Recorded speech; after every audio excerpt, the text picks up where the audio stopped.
Hello. Hello. How's everybody doing? This is I, Chip Hill. Welcome. Welcome to the stream. Good to have y'all in here. Hello, Space. Hi! And hello, Mias. Welcome back. How are you guys doing? Thank you for the Discord drop. That is the best way to keep up with all the stuff that we are doing. Since we don't really post to anywhere at this point, because I never got much traction, so we just kind of wrangle y'all into the Discord and then let y'all know whenever we're doing shit.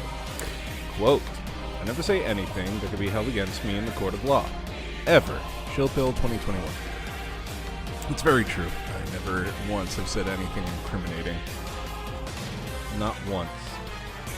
Oh, and... Oh, shit! Alright! What is up, Ratter? Quote 64. I farted, came, let's do things. Oh, the game music is too loud.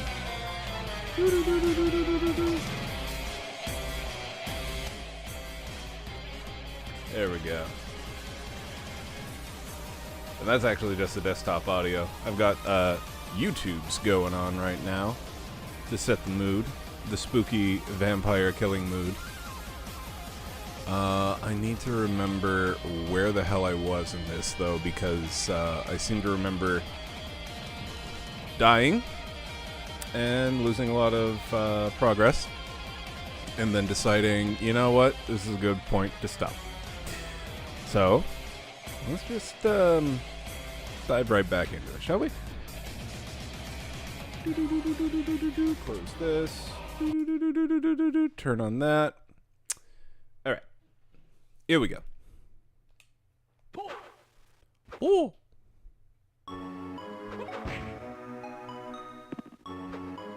How's the audio now?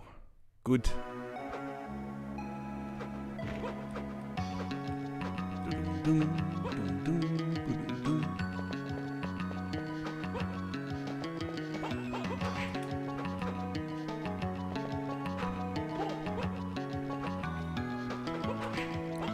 Fuck you, Skeleman.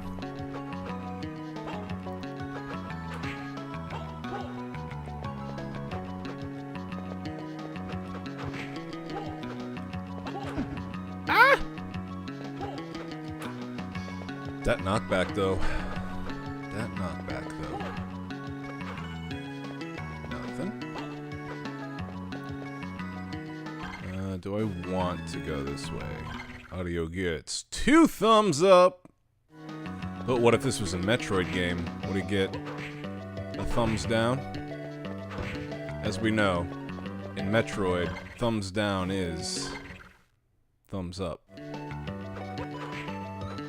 As we are all very much aware. But those imps just look down. Those imps just look down on their luck like, oh man. I'm in a bad Castlevania game. Actually, no, this one isn't that bad. Honestly, this being the first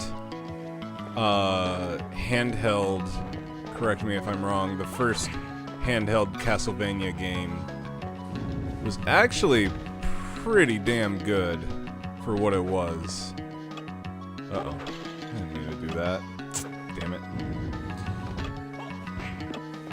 Also, I think this might have been one of the very first games on the Game Boy Advance.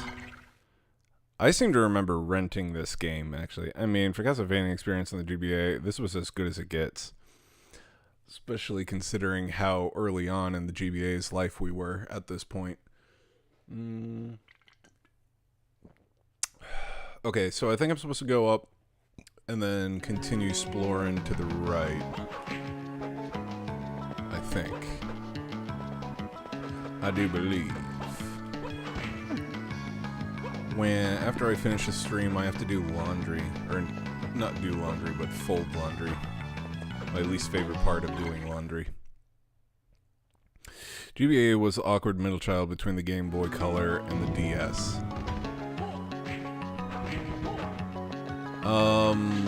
I take this stance. I don't really think that the the Game Boy Color needed to exist.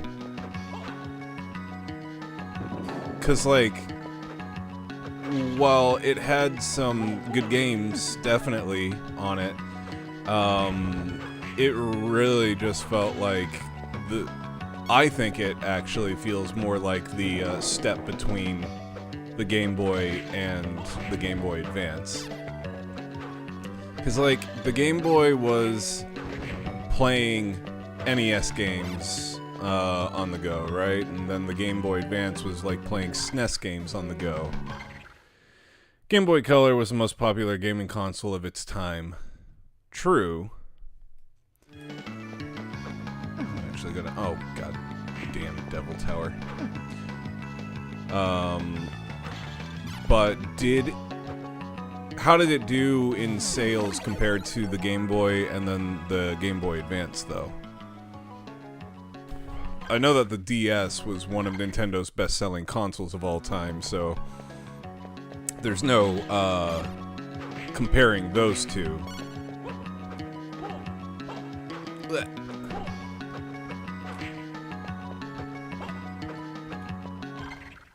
Let's see, I think I just want to keep going this way. I'll have to look it up, but I want to say in terms of sales, it was DS, then Game Boy Color, then Game Boy, then GBA. I'd believe that the Game Boy definitely outsold the Game Boy Advance. While I think the Game Boy Advance was my favorite handheld. No, that's a lie. 3DS was my favorite handheld. Ooh. I don't know how I want to finish that sentence. All I know is Game Boy Advance was definitely my second favorite Nintendo handheld. I really enjoyed the PSP. I wish that Sony would have done more with its handheld market instead of just being like, you know what, we can't compete with Nintendo. And it sounds like Sony may be testing the waters to see if people would be interested in another Sony handheld. Because they're asking people, what do you think about this fandangle new Switch 2? And it's like, why would Sony be asking about that? I know that Xbox has a handheld coming out, so I'm pretty sure Sony doesn't want to be the only one without a handheld. GBA sold 81 million, DS sold 154 million. Okay, Game Boy and Game Boy Color are lumped into the same console, which is fair. Collectively, they sold 118 mil. DS sold 154 million. God damn. But I mean, it's understandable when you consider just how revolutionary the DS was. It had 2 screens. Of course, we had the clamshell, like, Game & Watches, so it's not a revolutionary idea, but it certainly was a much better execution of the dual screen thing.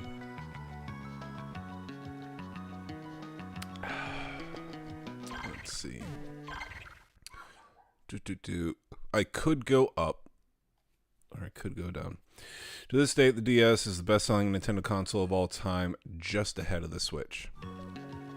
Of course, Switch is much newer. What are the lifetime sales for the Switch? The DS sold 154 million. How far behind is the Switch? Because I feel like before it's completely shut down, the Switch is going to outsell 150 million. Oh yeah, Switch is definitely going to outsell the DS. Definitely going to outsell the DS. if it's only 4 million behind.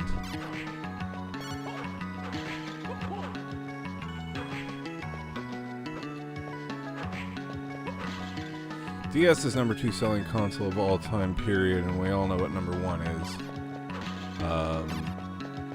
Oh, the PS2, right?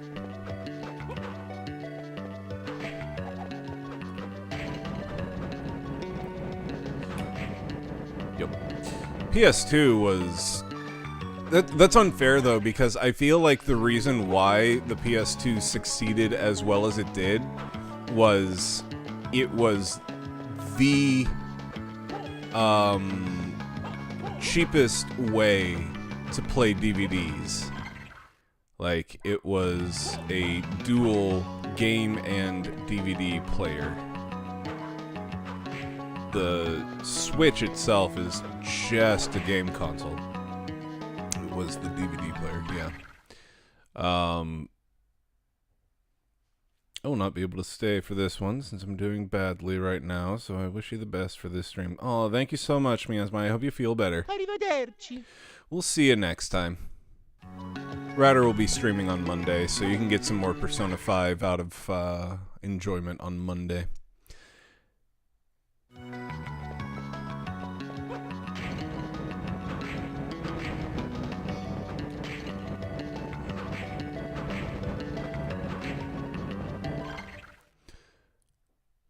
Now, I think we all know which Nintendo console was the worst selling. Actually, no, I definitely know it was the Virtual Boy. But what were Virtual Boy sales like compared to the Wii U?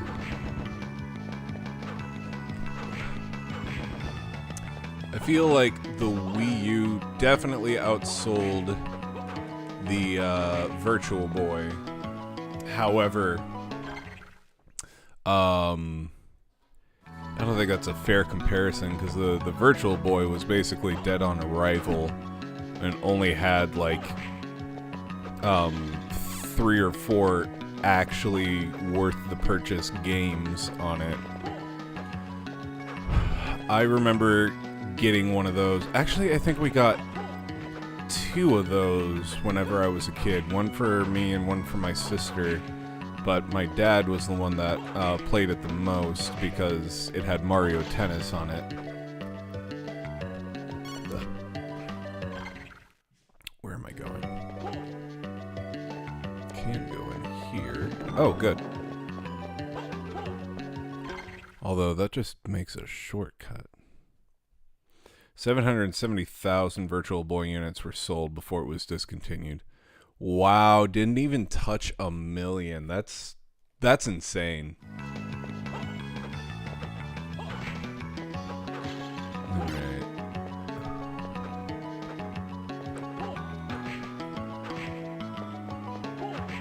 Stop it, Skeleton.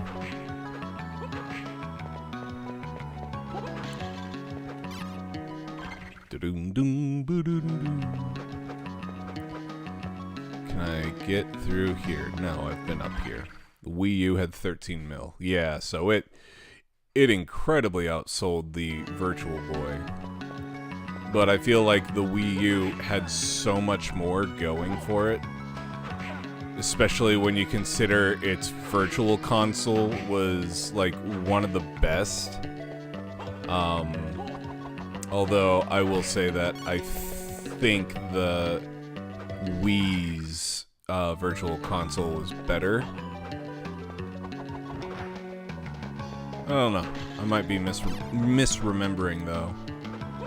I love the storefront for the what's it called? The Wii U. Fucking love that thing. But the Wii storefront had one of the best Nintendo songs of all time. The list I pulled up was the best-selling consoles list on Wikipedia. I had to do a specific web search for Virtual Boy stats because it didn't even hit 1 mil. Sad, but understandable. It was not a good console. Wii U seems like more of a marketing failure rather than being a bad system. Absolutely. It was mismanaged with its name. it was not actually marketed towards the demographic that would be interested in it. They specifically marketed it towards children. And so adults were like, well, I'm not going to play the system that's meant for kids. And it nobody understood what it was beyond, oh, it's a peripheral, right? Like, I just buy a tablet for my Wii? Why would I want to do that? It was really, really bad. 100%. I never knew what the Wii U was until I got into Let's Play streams and saw Game Grumps playing it. I originally thought it was some kind of weird peripheral for the Wii, and that is exactly the problem. Everybody thought that. And honestly, it's 100% understandable. When you name a thing the Wii U, and like literally the only thing that you can see that's different is you have this iPad in your hands. Why would you think that it's a different system? I wonder how well it would have sold if it literally had a different name. If they named it Wii 2, people would get it, but no one knows what U means. Exactly. Wii 2 would have been great. But also, nobody knew how to program games for it. Like, most games didn't actually even utilize the gamepad. And people didn't know how to program shit into the gamepad, so it ultimately just became the map. It's a map screen in your hands. Yeah, I remember seeing a commercial in college and thought it was an extra thing, essentially like balance board or something. Yep. It was not marketed well, and the lay consumer had no idea why they would spend, what was it, $300 on basically an iPad.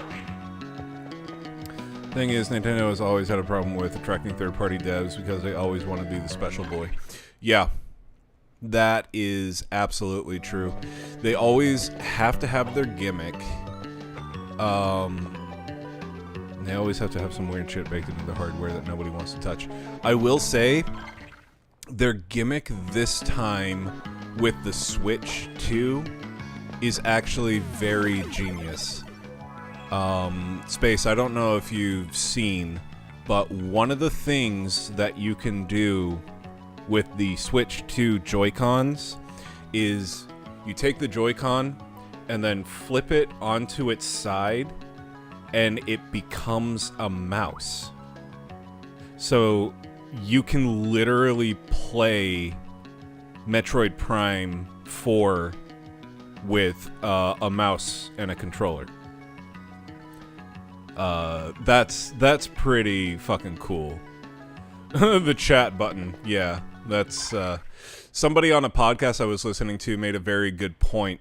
The chat button is actually useless if you don't have a Nintendo subscription. Oh yeah, I heard they made fake Discord. Yeah. It's basically a useless button unless you have their a Nintendo account. So the chat button is pointless. We were watching a Scott the Woz episode last night where he was just talking about the Switch 2 reveal and all the stuff, and he's like, and I completely agree. He's like, you know, if I wanted to talk to my friends, my first thought isn't, ooh, I can't wait to speak to them through this fucking Nintendo whatever thing. I'll just boot up Discord and talk to them there because it's just right there. It's easier to use. Why would I actually utilize this? And he's right. Why would you use this thing versus Discord, which has been around for, what, over 10 years at this point? 10 years at this point? Something.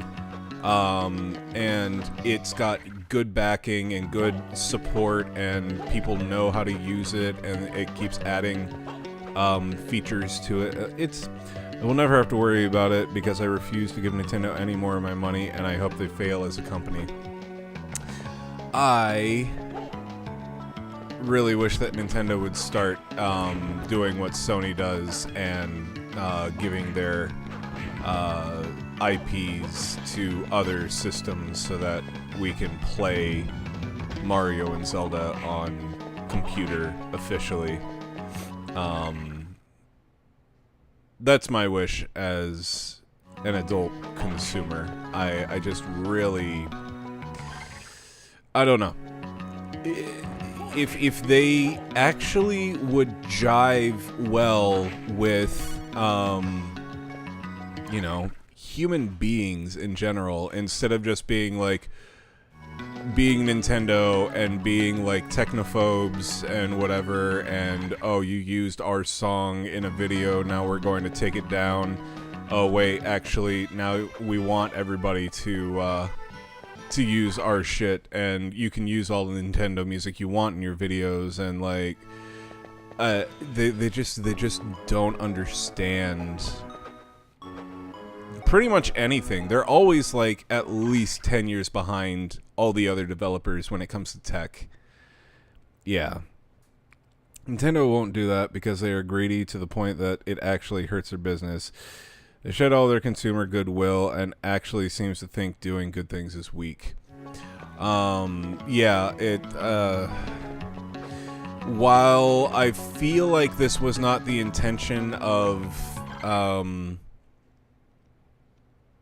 what Doug Bowser meant, he made a comment the other day to consumers that if you feel like you can't afford the Switch 2, don't worry, you can buy the Switch still. It felt kind of like that one E3 thing where they were like, what, don't you guys have cell phones? You know, I'm glad that they understand that not everyone is going to be able to afford a $450 system, but also, fuck you guys for even considering making a game $80. I'm sorry, but Mario Kart is not worth $80, especially when you consider that they're probably going to be adding on DLC and stuff to it, and when you consider that Nintendo has a very, very fun thing that they do where their games never go on sale. It's exactly what he meant. This is the new age corporate ideology, and the consumer is always wrong, but they're going to buy your product anyways because you force it down their throat. They are so afraid of being seen as weak or not making all the money conceivable because possible with every single sale of any product. I really I will say that I'm conflicted because I like Nintendo games. I am a Nintendo fanboy, but you're right. As a company, Nintendo doesn't seem to be as friendly as they once were back in the days of the 3DS and the Wii U with Iwata. I feel like they've lost a lot of their humanity, not humanity, but just their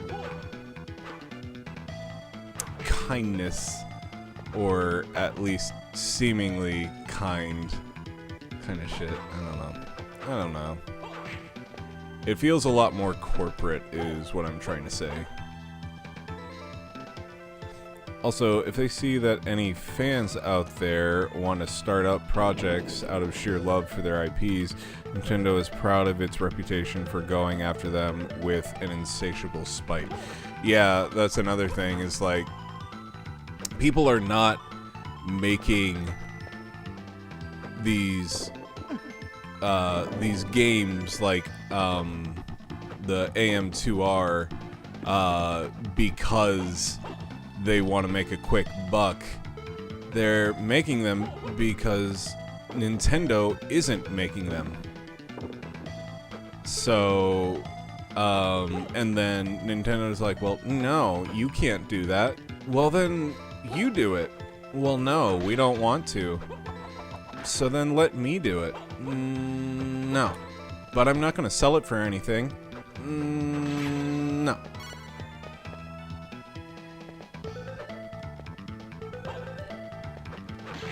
Yeah, it's frustrating.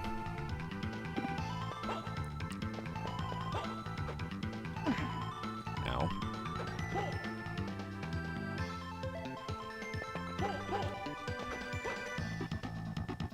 So yeah, I support games and game developers who care about their creations and community over profit. Yeah, I love hearing stories about game developers, like little game developers, all of a sudden getting like all the attention and like praise and accolades that like their games truly deserve, like Balatro and all that. But yeah, I'm conflicted on so many things with the Switch 2 right now. Ultimately, I would just like to have one console. I would love to just have Mario Kart available on my PlayStation, you know, instead of like having to swap between the things.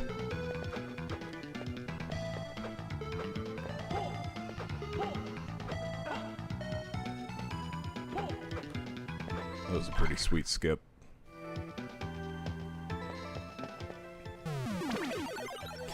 And it's not just limited little indie studios, which is a message that big publishers want to push these days. There's a reason that Larian has goodwill that it does versus Wizards of the Coast.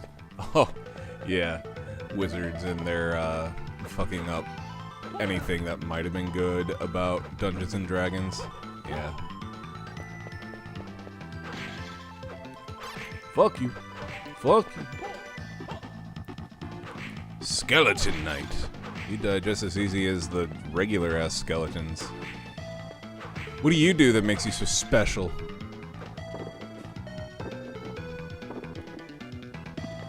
Holy shit, I forgot I can wall jump. I am so dumb. Miracle Armband. Luck goes up, strength goes down. What about this? I'm gonna do that.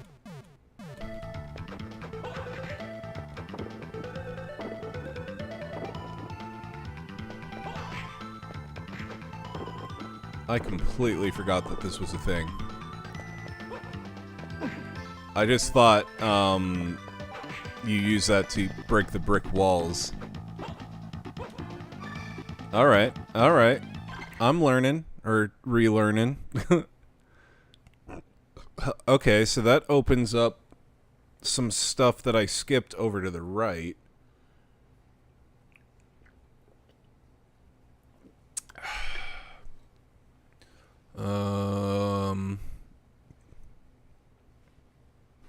Can I do anything? Where should I go?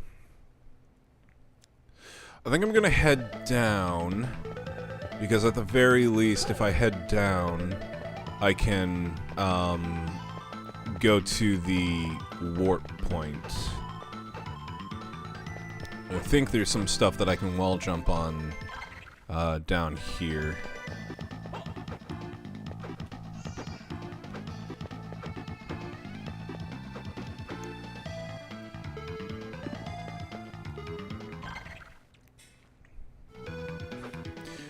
One thing that I am happy about, though, is Metroid Prime 4 is still going to be available to play on the Switch 1. So I'm still going to be able to play it. I would still like to get a Switch 2 as long as the price is $450. If it's more than that, then I'm just gonna have to wait. And I'll probably just wait for a special edition Switch 2 at that point. But Metroid Prime 4 will be playable on the Switch 1. So I can still play it, and that makes me happy.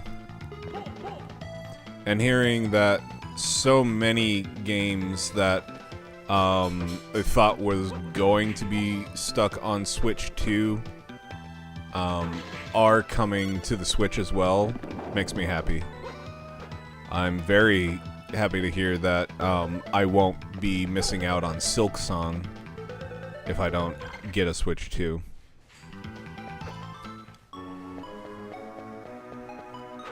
Because I feel like we've been waiting forever for that. I think Hollow Knight came out like 2017. I think it's nearly been 10 years.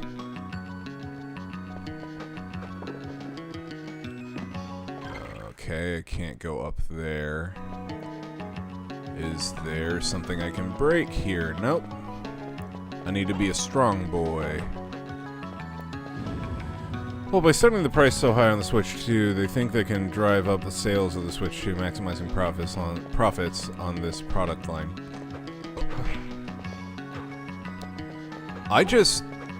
My thing is,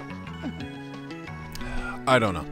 The Switch 2 is expensive, especially considering the volatile market and everything these days.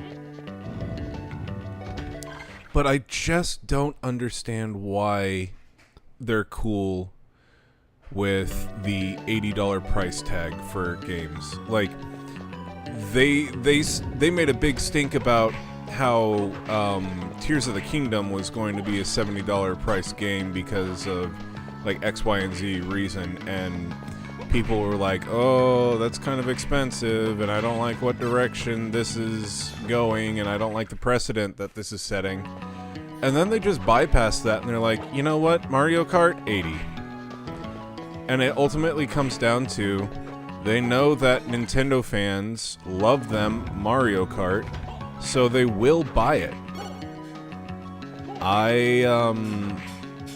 I would love to play the new Mario Kart, but I don't want to pay $80 for it.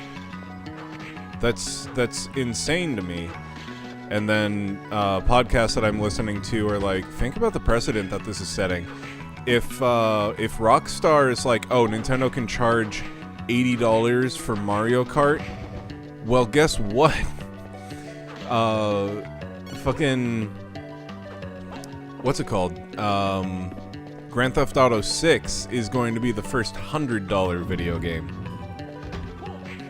It's pretty much a guaranteed thing. Like, Rockstar's another company that's like, people love Grand Theft Auto 5, so we can price basically GTA 6 at anything that we want, and people will buy it, and it will be one of the best-selling games ever. So that's problematic.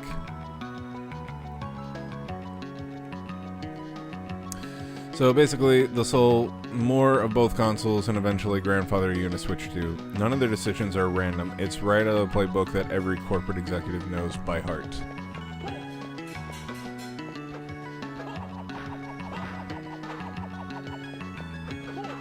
There are still good people in the world, right? Probably.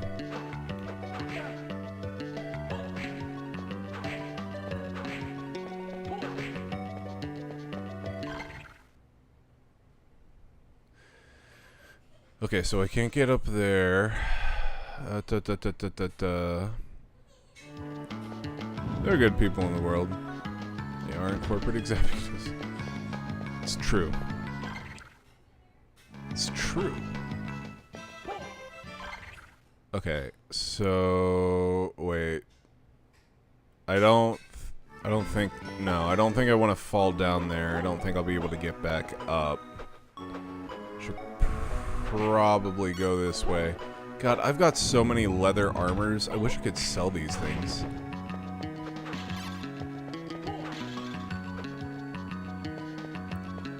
Turn the pages to explore. Ba, ba, ba, ba, ba, ba, ba, ba.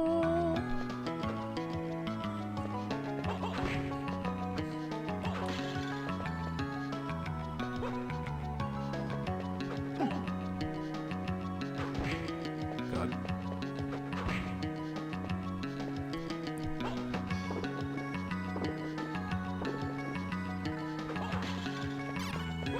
I did that on purpose. The delay was just right, with, Ratter's, Cal is playing with the toy that I was just quoting. Turn the pages to explore! And right as, I said that, or as soon as Ratter heard that, Cal actually played it on his thing, so it lined up. And new monetization strategies will focus... Oh. And the concept you're referring to is called establishing a price floor, and can be damned sure that if the consumer agrees to pay $80 for Nintendo games, that will be the industry floor. And new monetization strategies will focus on raising the price floor in a predictable way. Something else that I had completely forgotten, because it didn't really affect me as a kid, was the price of N64 games. Apparently Mario 64 was also an $80 game, which is nuts to think about.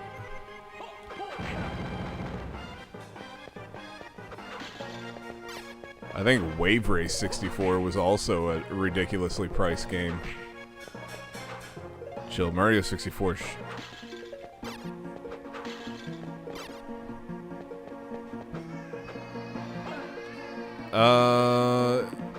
I don't. Oh Jesus! I don't think that.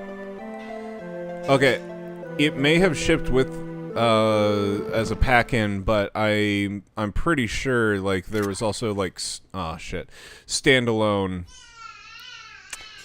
God damn it! Standalone copies that you could buy. There had to have been, but regardless, it was still a ridiculously expensive game.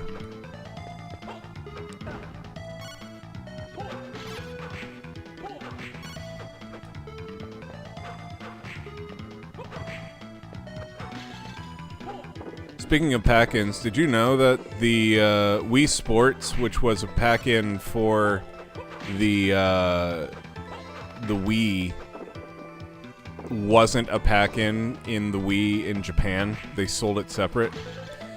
People try to use this revisionist history to justify the price increases, but I remember the price of games back then. It was $50 generally. Games are far more difficult to make back then.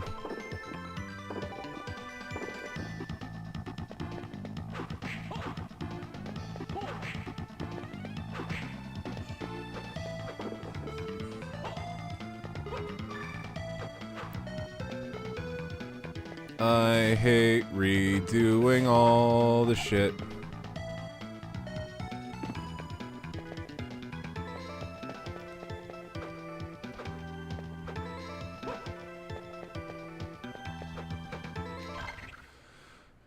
Okay.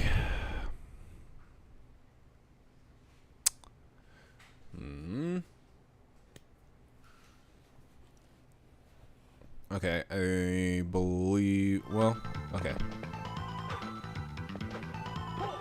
Go this way. I'm gonna go down, but I can avoid a lot of the shit that doesn't warrant me visiting. You gotta think, game design is a science now. Anyone can make a video game by following a tutorial and making a game engine that devs in the 90s couldn't even dream of having.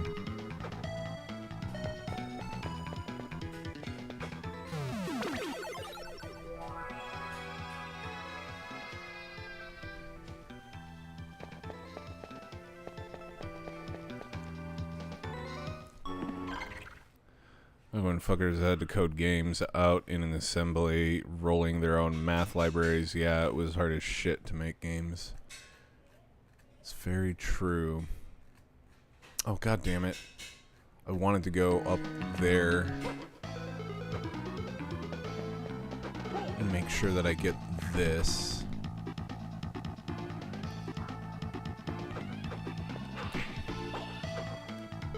This guy stands so sassy.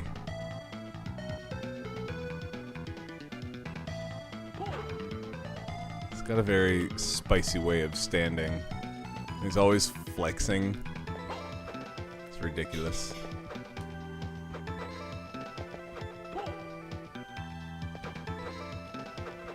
Is it this spot? No, it's the next one.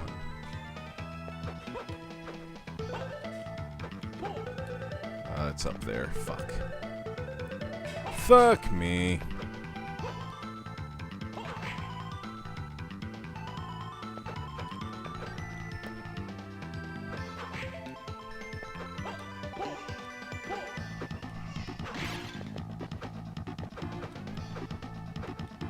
No. No, I'm too high. Here it is.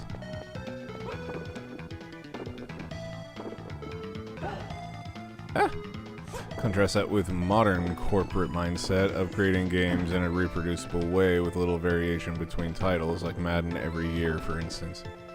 Yeah, Madden is one of those games that, like, I see it and I'm like, why don't they just make one per console and then do a $20 every year roster update? But I guess they would be missing out on money, so I guess that's my answer. Makes sense, because I am actually making the, Yeah, Ryder says people are willing to pay for the full price. Yeah, exactly that. I am making logical decisions based on a consumer standpoint, not maximizing profits from corporate standpoint, so, yeah.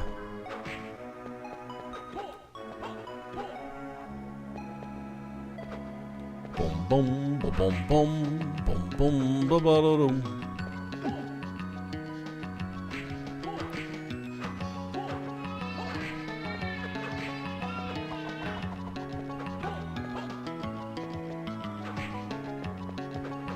Wondering if game devs don't do fucking shit compared to the guys that made Mario 64.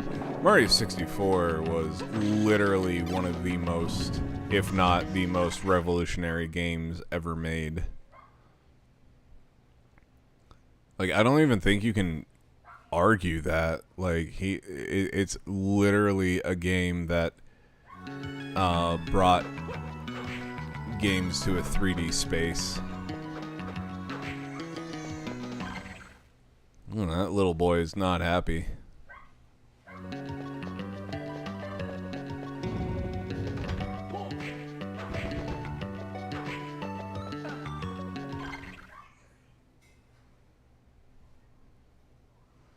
Mom just wants to make dinner, Cal. I figured. Cal's not happy because he's in the playpen.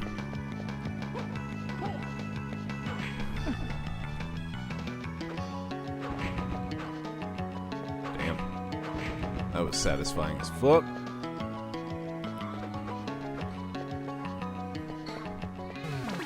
Hold on, I gotta let Madam Yips a lot in. Give me a second.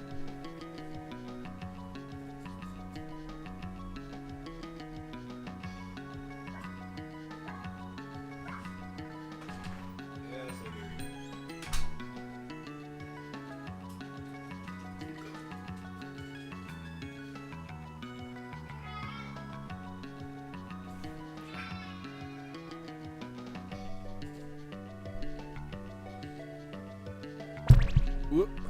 Ah, shit. Ah, shit. Balls.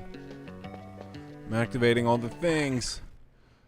Okay. Where was I going? I think I went that away. Okay.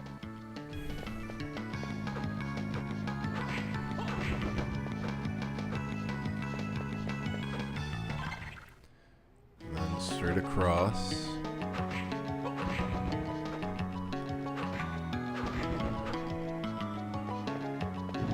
Trinket, you make it very hard to play games, you know that?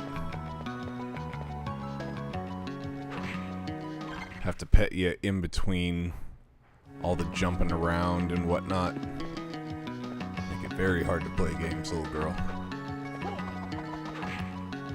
But doggos need scritches, as we all know. A doggo without a scritch is like peanut butter without jelly.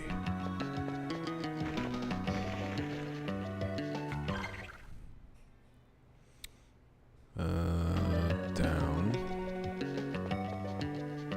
Past all the sad imps. Oh, gargoyles. Whatever. No.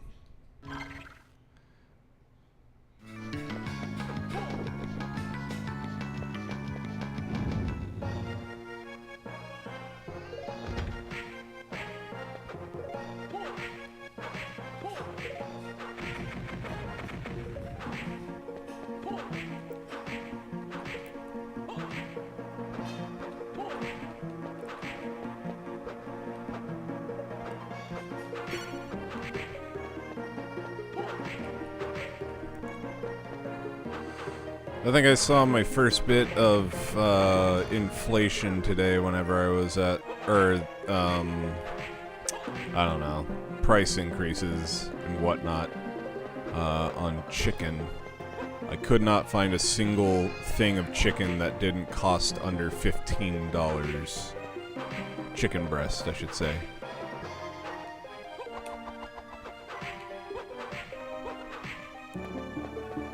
I don't feel like I've seen ridiculous prices for eggs, if I'm honest. I haven't really been paying attention to the prices, so I don't know if the ones that I'm seeing now are actually like, oh my god, can you believe it? But also, I frequently don't like pay close attention to the price unless it's like very obviously expensive. But yeah, I don't know. I feel like the price that I saw for chicken breast today was like the first time I was like, oh, that's expensive. I paid $8 for a dozen, but I think it's gone down a little since then.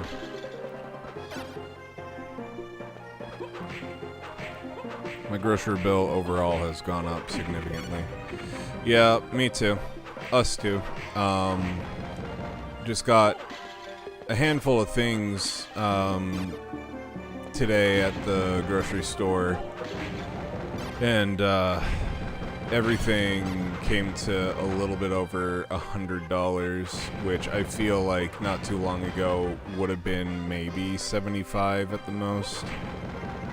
So yeah, I feel like definitely seeing the increase on groceries and whatnot. I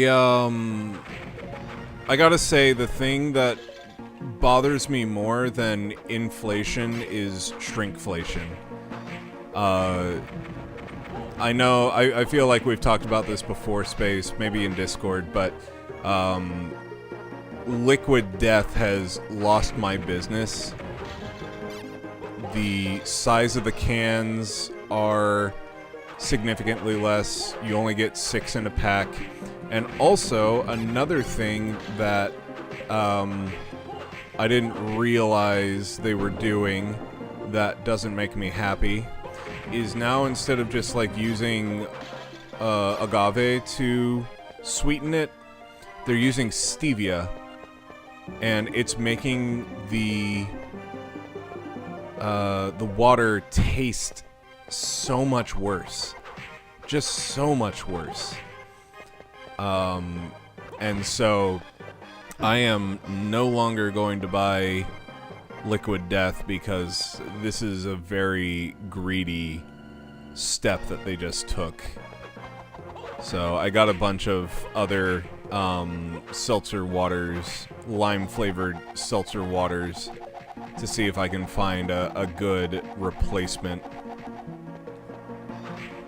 I'm afraid that I'm not going to be able to find one, at least size-wise. One of the things that I really liked about Liquid Death was it was a big can. I liked having the larger can and feeling like I was getting more bang for my buck.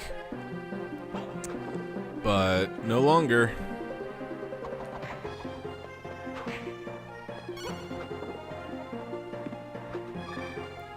They embrace the tariffs. Yeah, I just got Liquid Death because they had the big-ass cans. I didn't give a shit about the marketing. Yeah. I liked the taste of their flavored waters. Some of them, not all of them.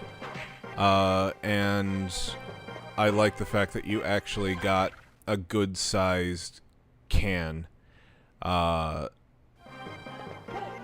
Like, if they would sell all the interesting flavors of bubbly in those size cans, I feel like I would just drink bubbly, but it's only in the small soda cans.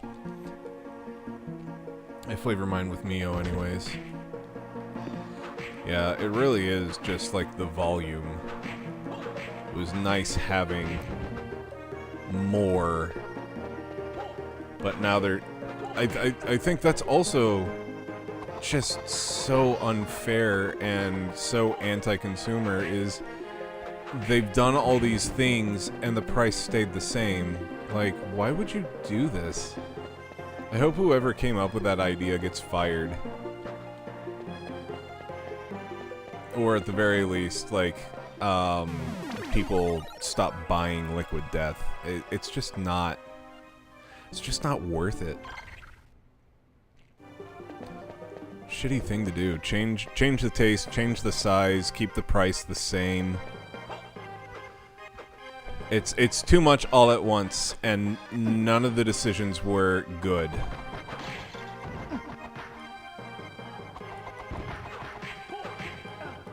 Ow. Sparkling water is one of those things that you just can't make at home very affordably unless you have a ready supply of pine needles or some shit. So that's the only reason I buy sparkling water at all.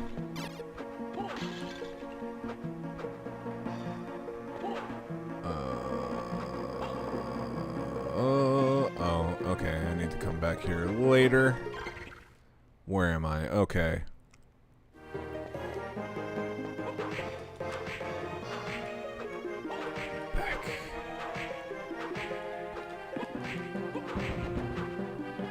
Up.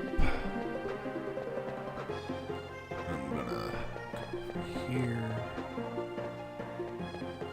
Yeah, so I got a bunch of sparkling water, seltzer waters in lime flavor to see if I can find one that I feel like is a good substitute. I don't remember bubbly being a bad one. I think I literally think bubbly was just I didn't like it. Compared to Liquid Death purely because of the size. It really was a thing of like, if this thing were bigger, I would just get this. Bubbly's fine, it's just a tiny ass can. Exactly.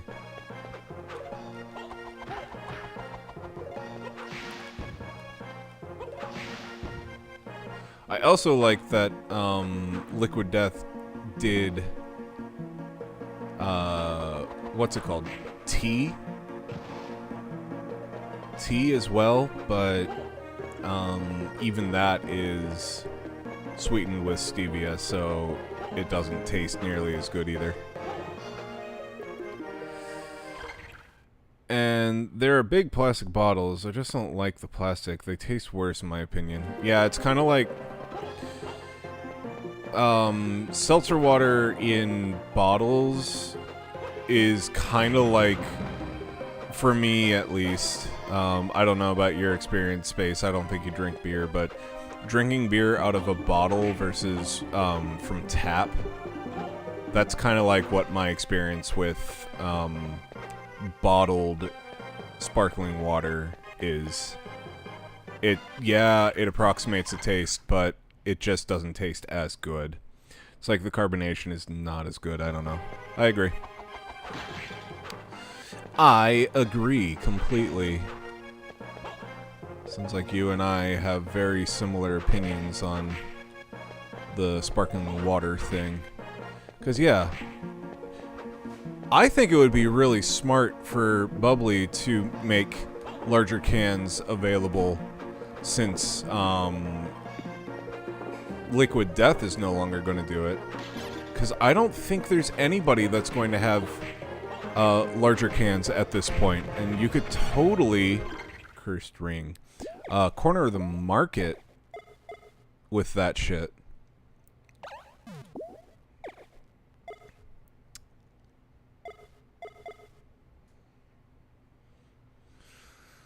I think I want to do that.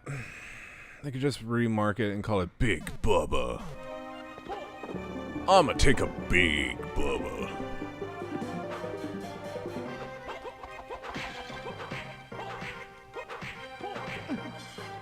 I think it would be hilarious too. Think about how funny the marketing could be for something like that.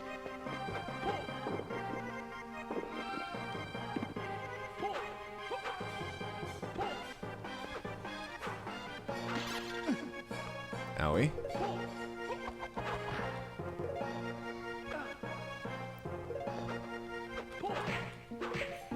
Kill it, kill it, kill it! Ah, fuck!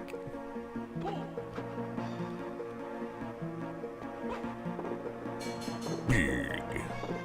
EA Sports. Big. It's in the game. MP Max. Nice. Now... Oh, it's so far away. I gotta go save, though! Look, everyone! Ah! Ah! I made it.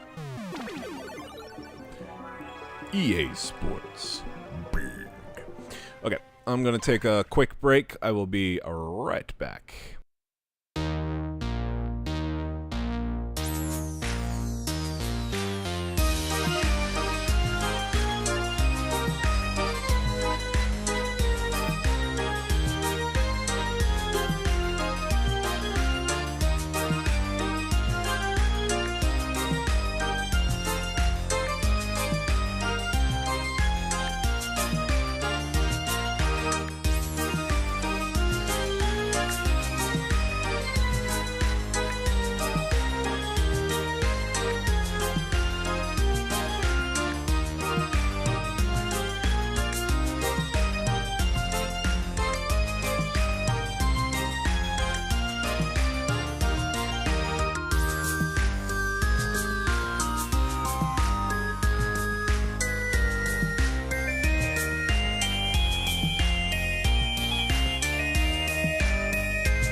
Alright, I'm back.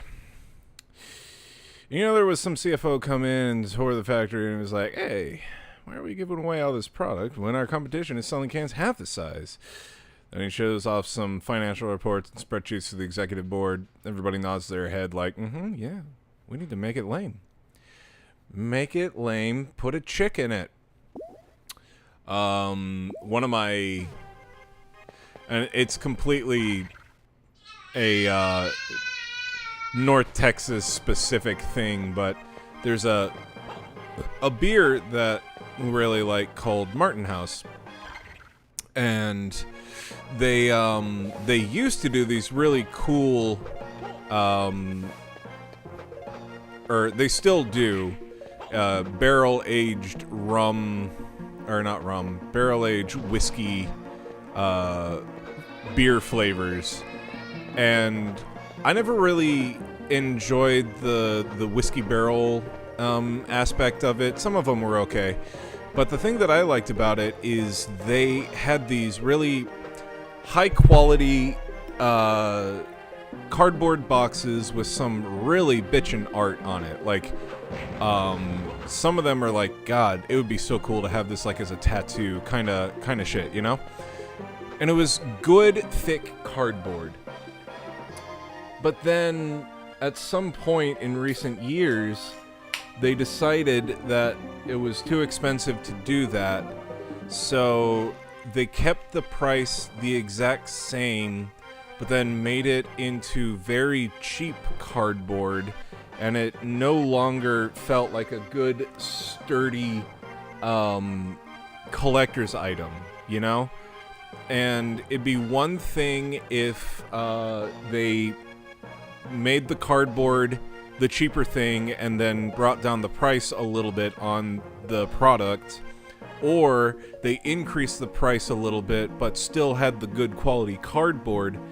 But no, they made the cardboard cheaper and they also kept the price the exact same. And it's like, I don't buy them anymore because I don't want to, like, I've never really enjoyed the taste on a lot of them, and it's kind of a crapshoot with that company because they're always experimenting with flavors.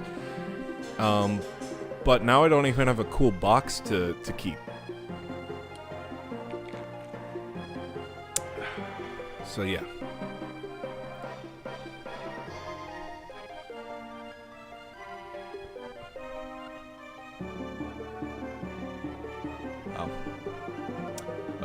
Apparently a tourist helicopter crashed into the Hudson River in New York City.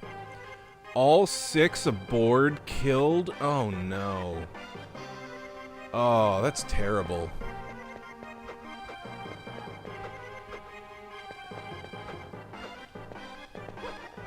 Now, I will not defend helicopters as a safe mode of travel.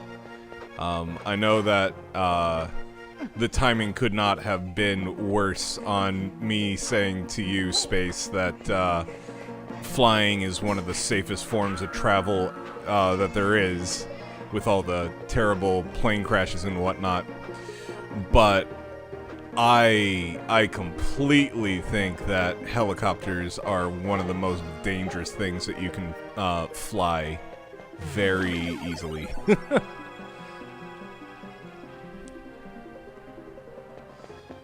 So yeah, heart goes out to those affected and those who died.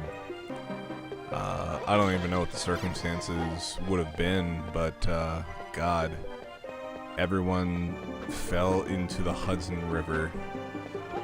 Just a bunch of people that are touring. Hudson River's New York, right? Just touring New York. What a way to go, too, you know? Like, it's terrible to die so suddenly, regardless of how it happens, but man, to be, like, in a helicopter, that's rough. I don't think I've ever been in a helicopter before. I don't really have plans to either, but I also don't ever have plans to bungee jump or skydive.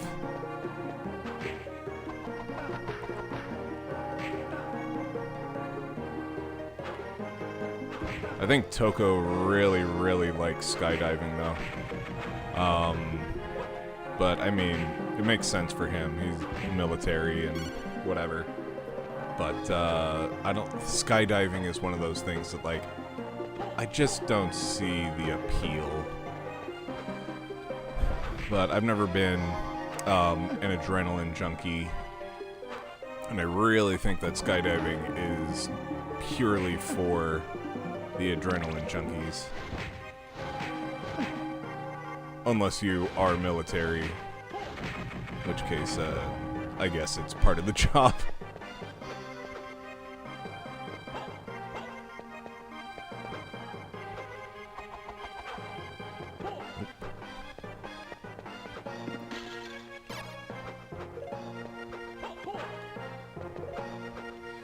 The appeal of skydiving is the most, to post pictures of yourself skydiving on Insta, right?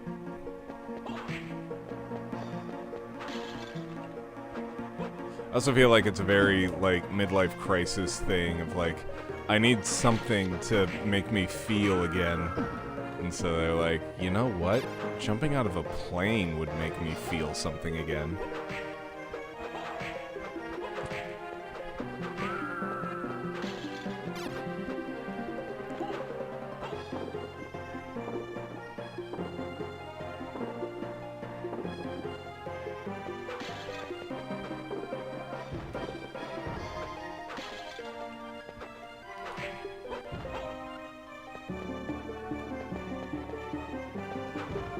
Fuck you, skeleton bomber! Ah! Whew. Got he. Sensei Rain's playing Pokemon Violet. Why would you play Pokemon Violet? I mean, you might feel something at 120 miles per hour if you're not careful. That's true. Ugh, the ground.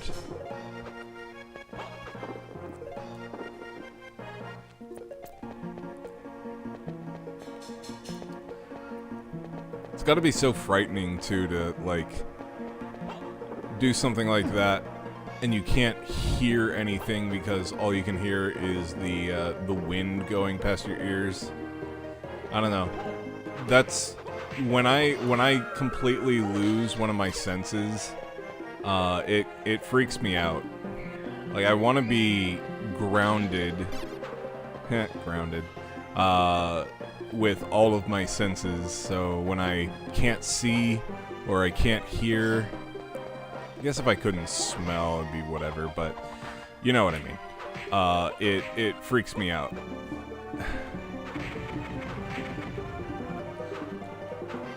Uh-oh.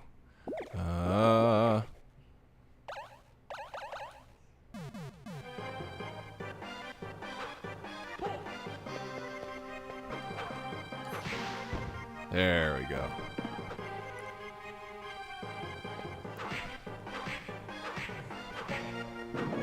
No!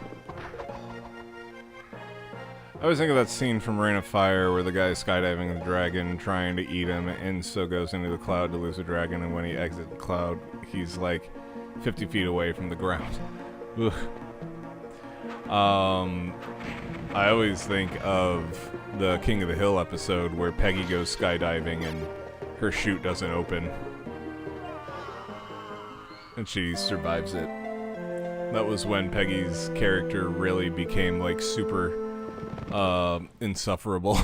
Like, she thinks she's just, like, the best thing ever.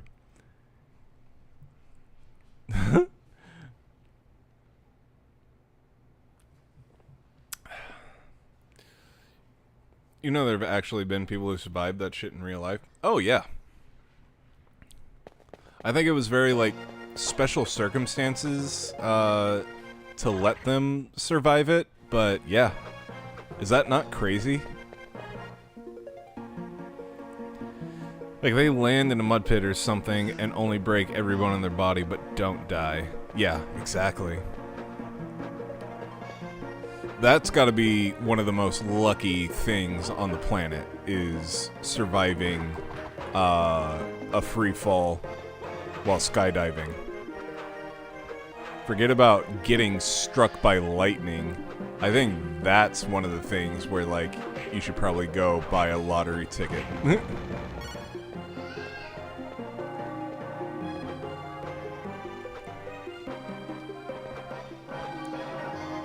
Fuck you, Wear Panther.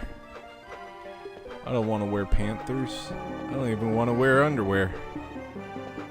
I don't want to be the guy that survives something like that. Yeah, I would feel like such a burden to people, and then also just the cost of your hospital bill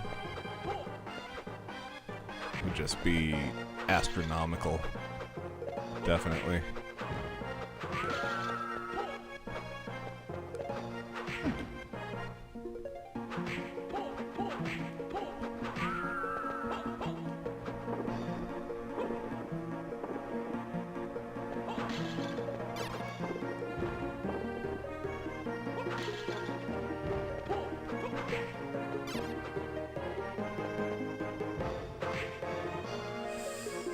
Just on account of being a burden, imagine your quality of life from there on. Fucker, you just fell out of a plane. Yeah, that's why you have to have, like, a, I feel like if you're gonna go skydiving or bungee jumping, you should have your will in order, or at least your power of attorney and everything. Because, yeah, if you do survive something like that, and now you're just kind of like a vegetable, you don't tell people that you want to be a DNR, a do not resuscitate, or whatever, then you're just going to be stuck in your body forever.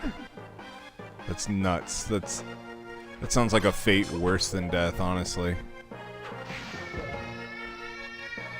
Nah, the magic genie shows up and says, hey, I can make you survive, but you break every bone in your body. I'm just saying, nah, let me die.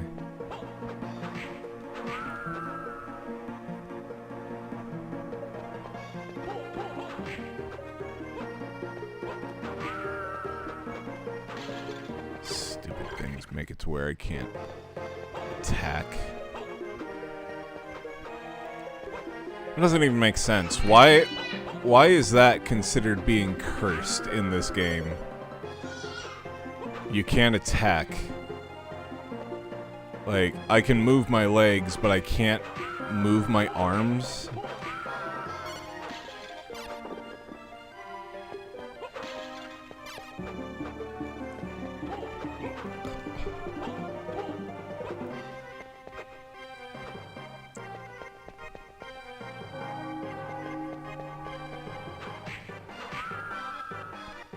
People have such a hang-up about death. Death is not the part that sucks. And people also have no concept of things that are worse than death, arguably. Sometimes, death can be merciful. Like that whole entire surviving, plunge 30,000 feet in the air. Or however high up you go whenever you skydive. As long as you don't become a vegetable. Sweet.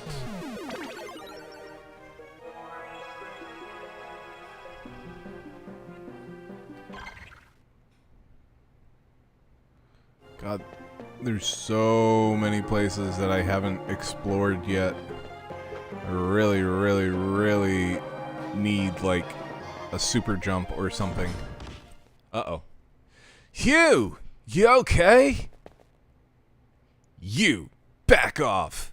This is my trophy to claim. Ugh! Hugh! Well, see ya. Adramalech.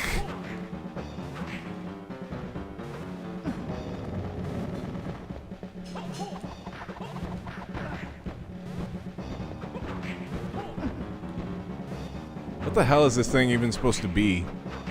A goat caught in, like, what are those called? The stalks?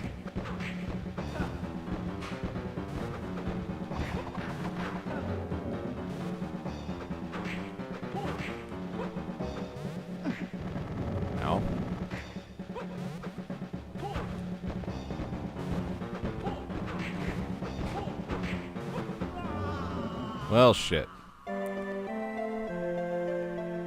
Looks like a goat tried to squeeze through them blinds, but it's too thick. It does kind of look like an animal that just got stuck. He's like, I'm gonna take it out on you.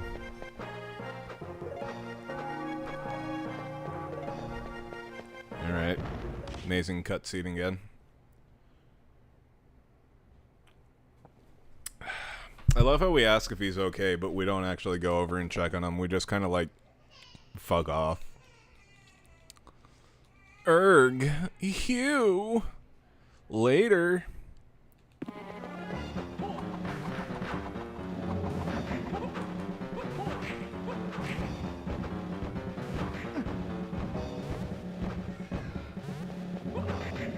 Oh, let's activate our magic. How about...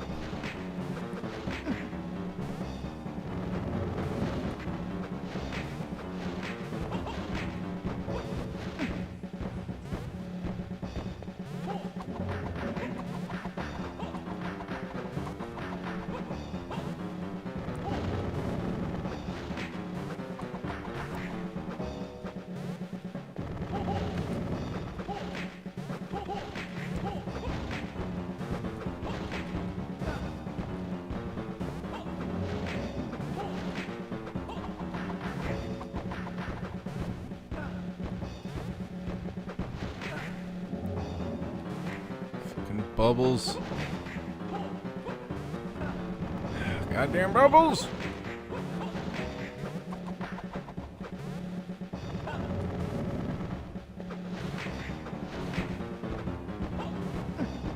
Ow.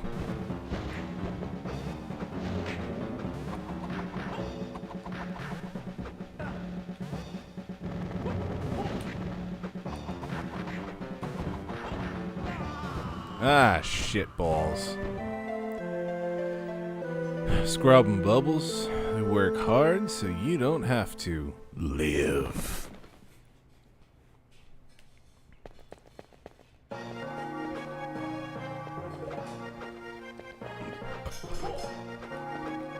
I really don't like the card system in this game. I really feel like I don't get enough of these stupid drops to make it worthwhile.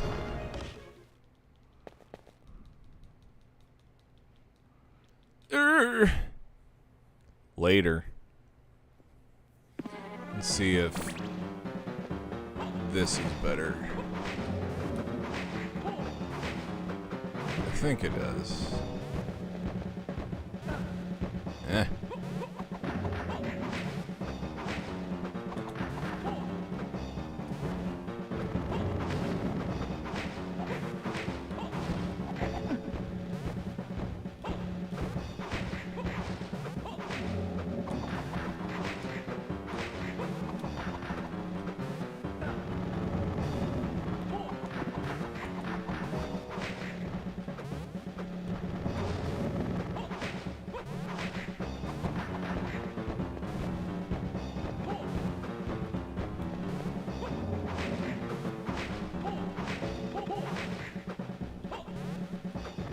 Whew.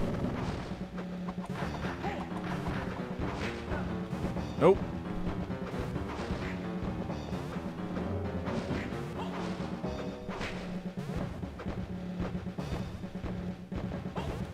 Stop sending all your shitty little fireballs at me. Eh. It's not the fireballs, it's the fucking bubbles.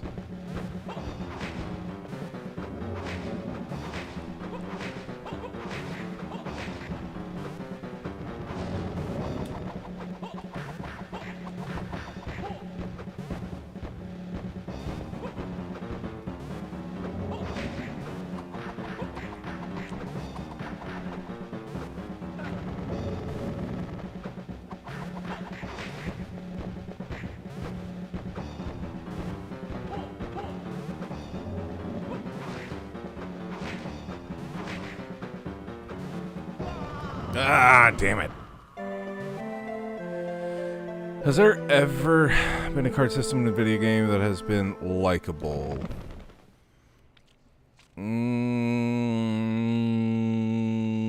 I feel like there has. A card system in a game that has been likable. All I can think is this one and Final Fantasy VIII, and I don't like the card system in either of those. Although, Final Fantasy VIII is not exactly a card system, it's just like you collect magic as a usable item and not a reusable thing.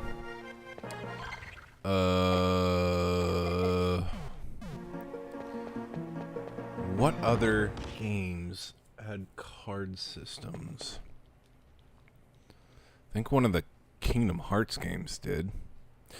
So House just passed a bill that would make it so that anyone who registers or I guess applies to vote, the application must include your federal identification documents. So like our social security number, or I thought that was how it was before.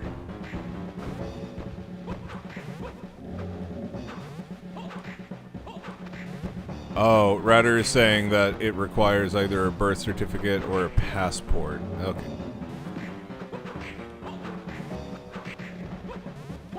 Okay, that is a bit more stringent.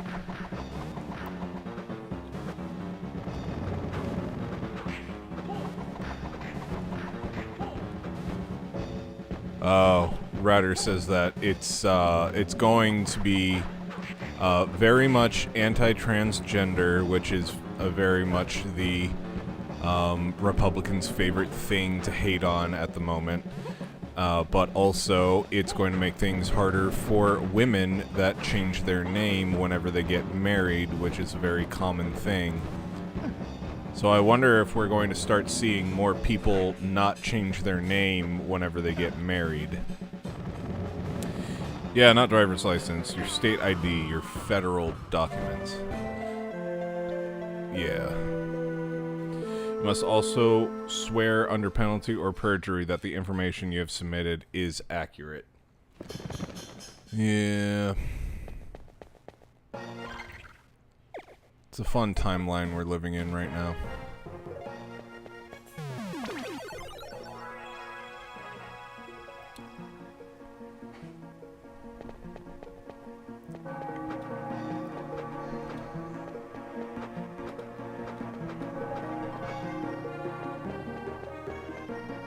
Or people who change their name in general and have lost their original birth certificate.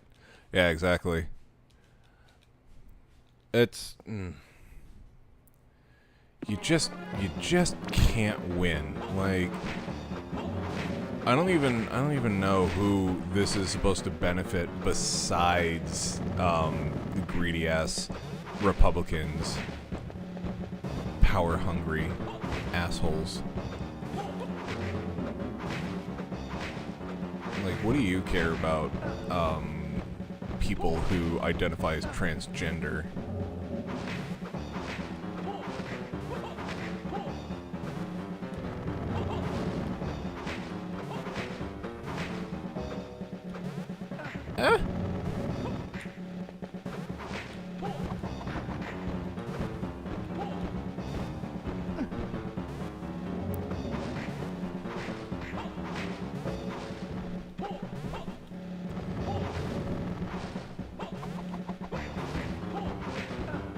Oh, God. I think this is the first thing that I've fought that actually is a challenge.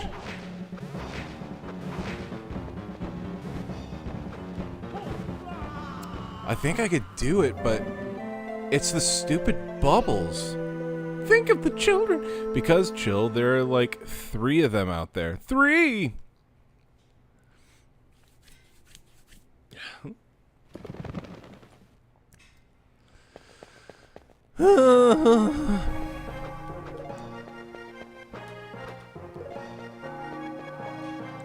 I have not ever really paid attention to the stock market ever until this year, and purely because of how bad it's doing and everything, and just seeing the blatant insider trading and everything that's going on is so upsetting. And then we're all going to be fucked anyways, because the market is already recorrecting itself. So, like, this did nothing except made the people who paid attention money in the short run, and we're all gonna get fucked. I don't know. I feel like I need to pay attention to these things.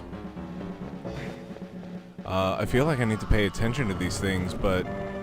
I'm also finding it to be another thing that's like, if I start paying attention to this thing, on top of like all the other stuff, I feel educated, but also I feel like it's adding to my stress, you know?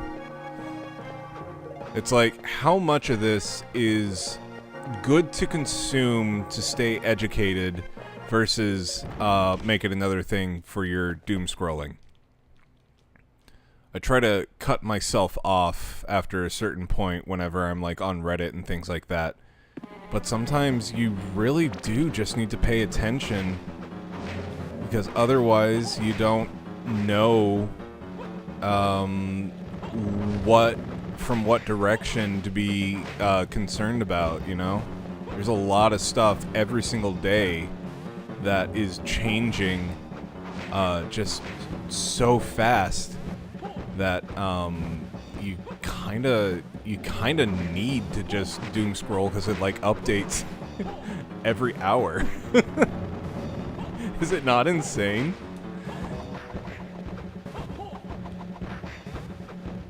I hate the phrase, "May you live in interesting times." I'm tired of living in interesting times, y'all. I want to live in boring ass nothing is going on times.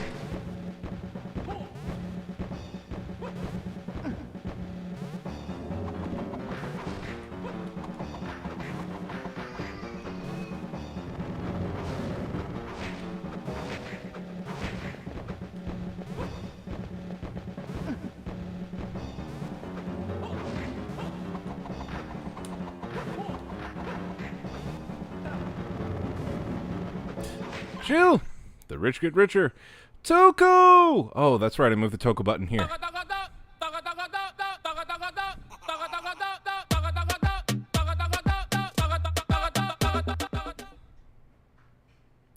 want to live in the happily ever after that they gloss over at the end of the story. Yeah, right? Nobody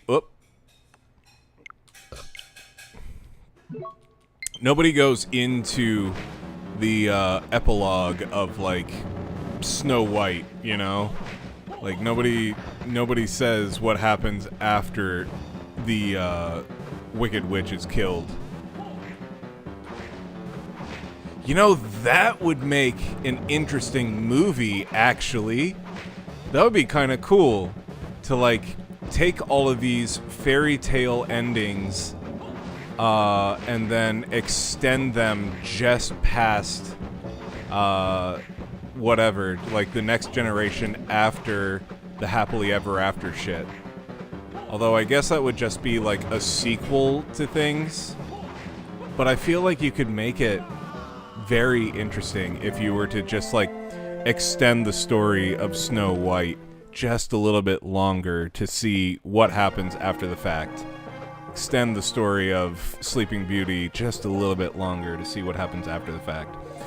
What's that book that was like the darker version of all the fairy tales? Oh, you mean the original book of fairy tales? The Grimm's fairy tales?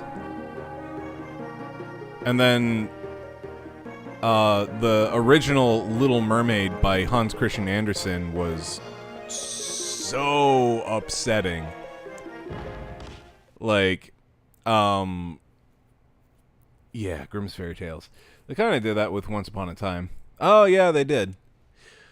The original Hans Christian Andersen story of The Little Mermaid, when she became human, apparently a side effect of her tail going away was that walking on her new legs gave her immense pain, and they looked misshapen and funny, and Prince Eric made her dance for his entertainment.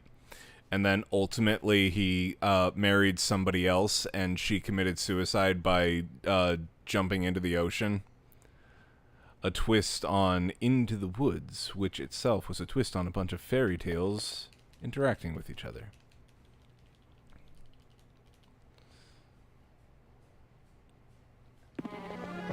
Yeah, dude, what was going on with, like, Germans during the time of, like, Hansel and Gretel and whatnot? Like, selling children and eating children and doing terrible, terrible things to children. Like, I don't think we live in the best of times, but at least we're not to the point of, like, you know, we could save money by just eating the children. I don't know, I really hate tired old bullshit where they do a sequel to a popular movie or game and then they just write all the heroes to have horrible, tragic endings for no fucking reason. Cough. The Last of Us 2 cough. Oh, dude, you know what they announced today? And the Steelbook itself looks pretty cool, but I'm definitely not going to get it with today's market and everything and still paying off bills. But they did a Last of Us 1 and Last of Us 2 bundle, and it's cool, but I didn't actually play through The Last of Us 2 fully, and what's it called? The Last of Us 1 is good, but I don't know. I have qualms with them releasing and re-releasing the game over and over. I don't feel like they're actually trying anything new. They're just re-releasing shit. Stories were intended to teach children the world is dangerous.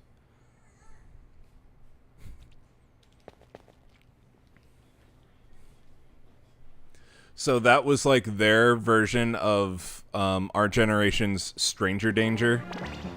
Just like, instead of like person with windowless van is going to take you and do terrible things to your butthole, they got old lady in the woods is going to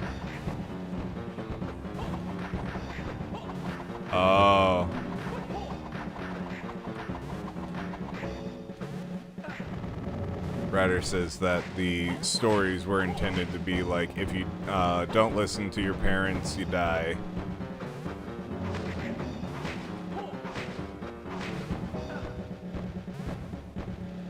I hated all the Stranger Danger stuff that they made us sit through when we were kids.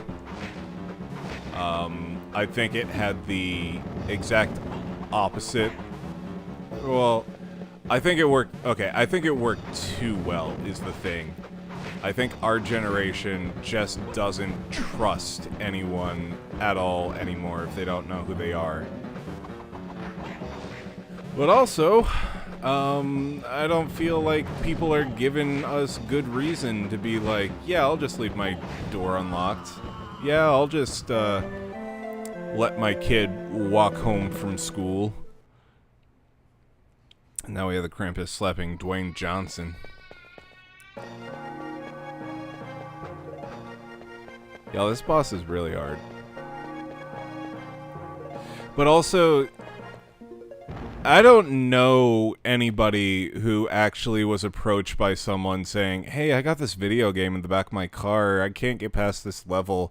Like, all the stuff that they were telling us. I don't know where they came up with those ideas, but I've never had anybody approach me about their lost puppy.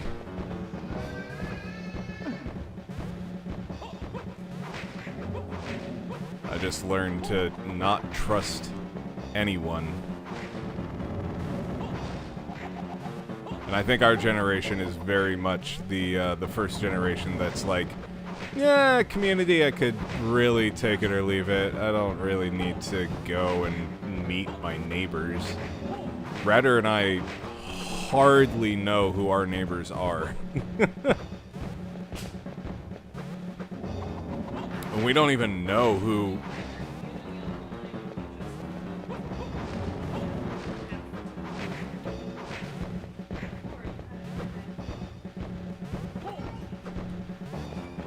That's true. Uh-oh. Enjoy the music.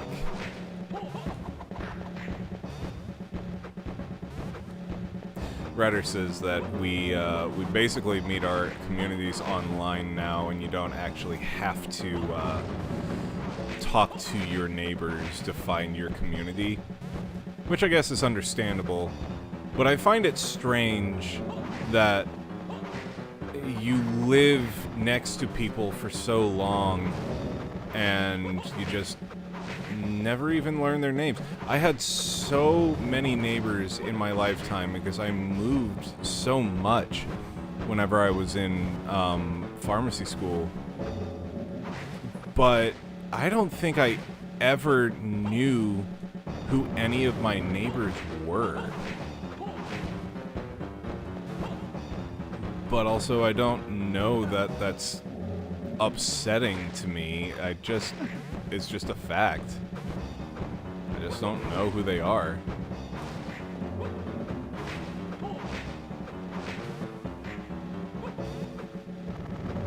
Shit.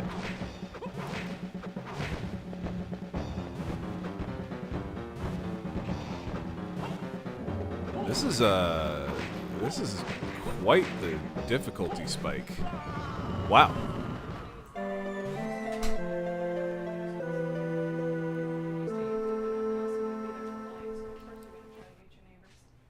An early 80s coworker today brought up the "It's 10 p.m. Do you know where your kids are?" PSA followed by the egg in the frying pan commercials. This is your brain on drugs.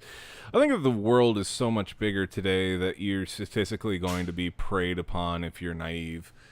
True. And also there are different facets that are so much easier to prey on children with. Also, human beings are the least human-like that they've ever been. I blame technology for that one.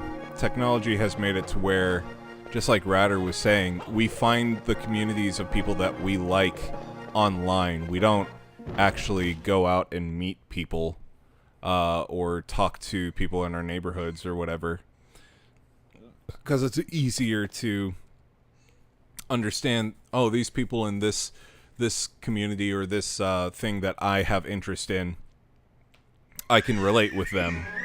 You don't know what you're going to get with your neighbors.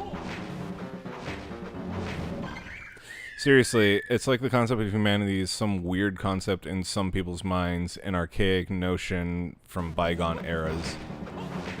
It kind of is, in ways. And Toko, I personally know every single one of those PSAs that you brought up. I remember them well, but I think it's only because I've got a mind for a steel trap mind for stupid shit like that has no bearing on anything in modern society. Like, I kind of feel like my mom in sense of, like, I'll remember a esoteric whatever thing and bring it up and be surprised when people don't know what it is. Just because I remember it. She does it all the time with, like, music and songs and stuff, or old-ass movies, and be like, oh, you don't know Hoobie-Doo by the Butt Munch Kings or whatever? Oh, how do you not know that one? And it's, yeah, I don't know. I'm my mother's child. Also, the more people you make contact with, the more people are likely to try to sue you over some bullshit. Or take advantage of you in some way.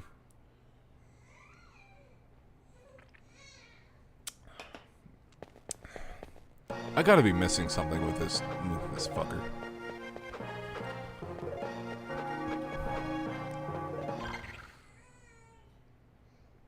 Is there somewhere else I can go? I know that as soon as I beat this guy, I'm gonna get like some epic awesome upgrade. Like a super jump or something.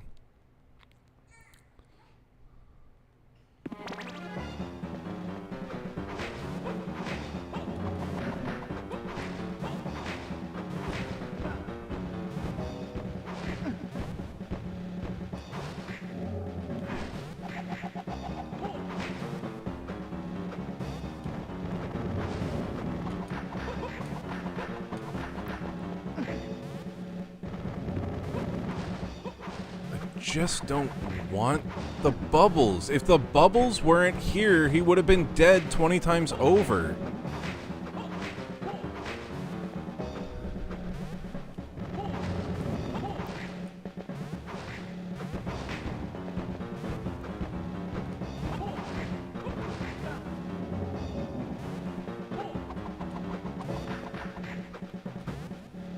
There's so much RNG with this fucker.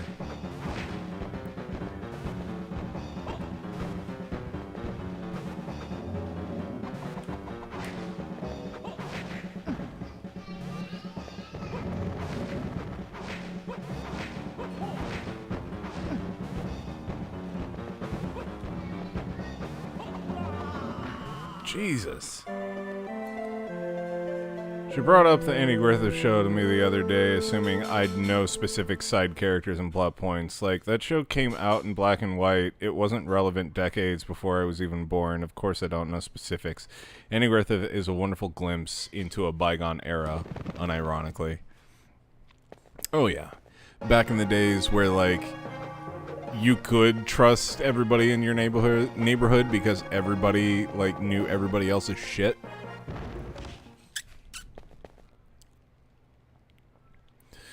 Watching that show will make you realize how much we have bought into a whole bag of bullshit sold to us from greedy capitalist fucks.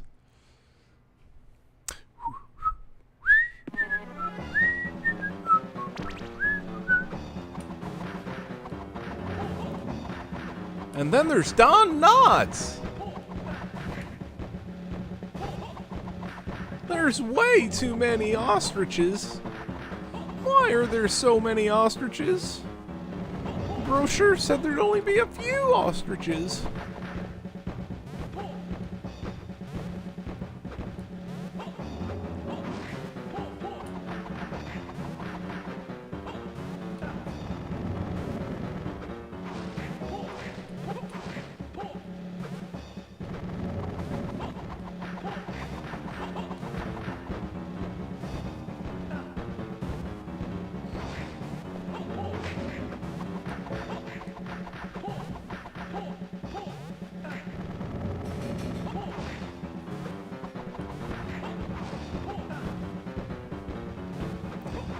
Mom also has an issue with understanding that things that we did in my family aren't exactly a thing that everybody did in their family. So, like, I know, like, all these musicals and shit like that because that's all we listened to in the car whenever she was driving. And she's surprised when people like my wife doesn't know, like, a song from the musical Cats. And it's like, well, no. Why would she? She, A, doesn't like musicals, and B, wasn't raised on them. Like, don't act like it's super surprising that somebody who doesn't like them and wasn't raised on them doesn't know what you're referencing. Also, I'm not going to show her because I can guarantee you she isn't going to like it. It's not going to be an eye-opening experience for her.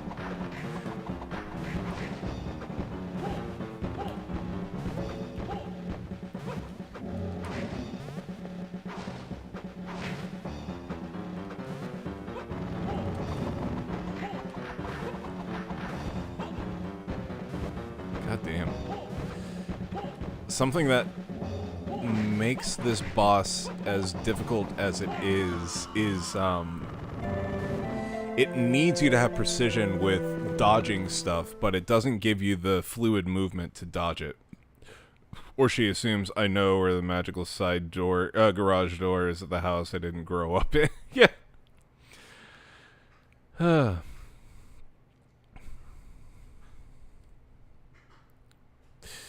They try to say like we have it better than we ever have. Look at all there is to consume. And then you look at people back then, they just go down to the creek and fish. Walk down the street, go to the store. Nobody was rushing to meet deadlines. There were no minimum wage workers killing themselves to produce for the machine. People just lived. Yeah, basically. Like, there were still issues, like diseases and war, but we also didn't have the stress of keeping up with the Johnsons or feeling the need to buy the latest and greatest whatever. It was just simple pleasures for simple people.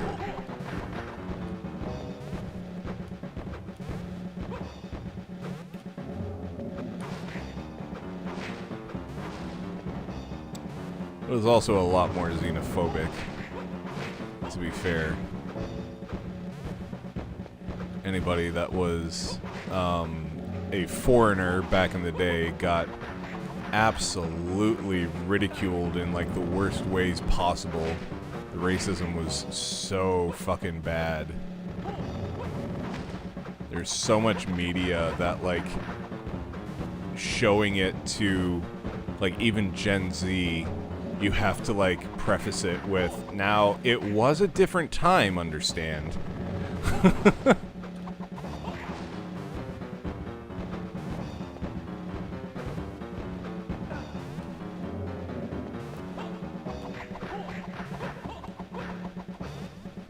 That's one of my least favorite things, is showing somebody a thing that I love and then realizing that I haven't seen it in recent years and in recent like lighting or whatever, and then finding out that by today's terms it's like obscenely offensive or racist or like whatever.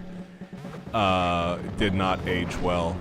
Like I like the idea of keeping the things that I like in that memory, and not having to face the fact that it really didn't age well. But the truth is, so much of like things like comedy and whatever are purely of the time, and they at some point will not age well.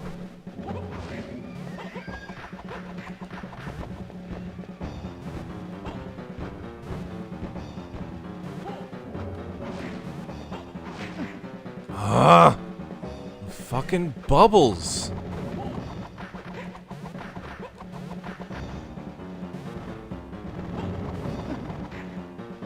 They appear underneath me as I'm jumping.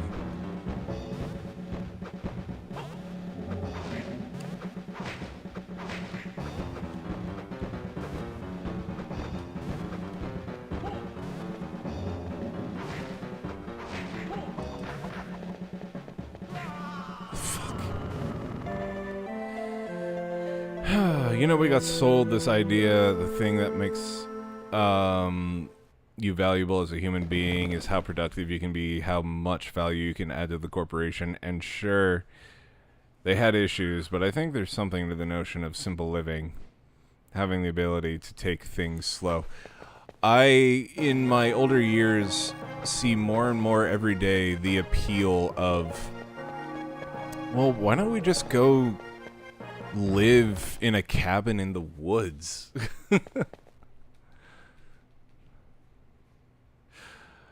Fighting a masochist ox with a whip seems counterproductive. I can see why this would take time. Also, hi everybody. Hi, Victor. Hi, doggy. How's it going? Have you and your wife successfully nested? Have you put together a bunch of baby furniture yet? I remember that time. One of the most frustrating things that you're about to see about Babby is that those things that you put together are going to last a couple of months, and then they're going to outgrow them, and you have to find places for them or sell them, and then find the new things. Ryder and I got a crib for Cal that we can actually convert into a bed for when he's older, so we don't have to... fuck this, just kill me. So that we don't have to buy more furniture. If you haven't bought one yet, I would highly recommend looking into one like that.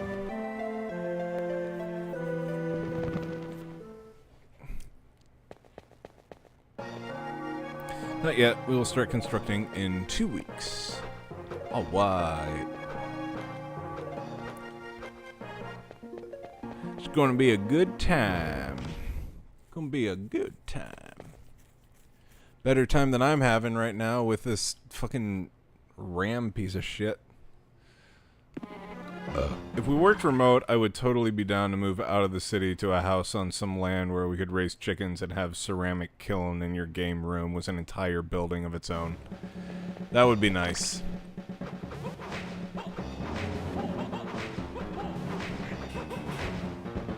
I would love to just be able to work remote.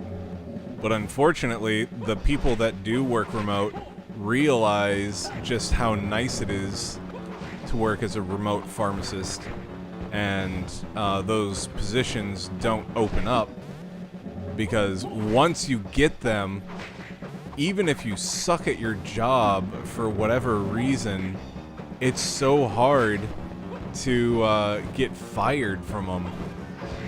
There are some people at our hospital who work off-site that I swear to God, they don't know the first thing about pharmacy, and half the time they don't even seem like they're there. Like, you have to remind them to help out in the order queue, because they just seem to be like dead at their keyboard. So I don't know. It seems like they realize how cushy the job is that they have, and those people just don't leave.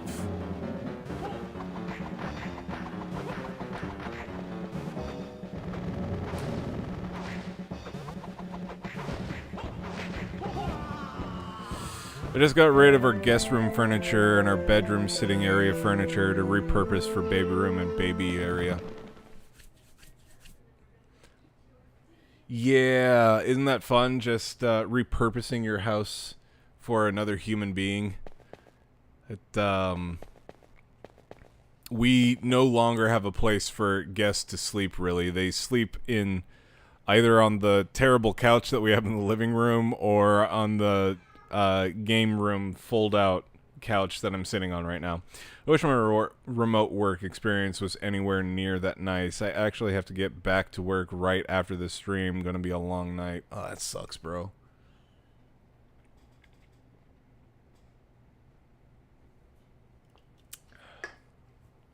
From what I understand, these off-site pharmacists have a quota that they need to meet. A quota of number of orders that they have to verify. And what they do is wait for certain order sets, like for labor and delivery and whatever, where the order sets are really, really easy. They never change, and they what's it called? They meet their quota for the hour by just checking a few of these orders. and then they just don't do anything. So I could do that. I do that stuff literally all day. The only thing that I would miss is actually getting to use my brain. But if I could not drive into work, if I could just stay at home and make basically exactly what I'm making now, I would love that. But I don't know. Like I said, I don't really see jobs like that.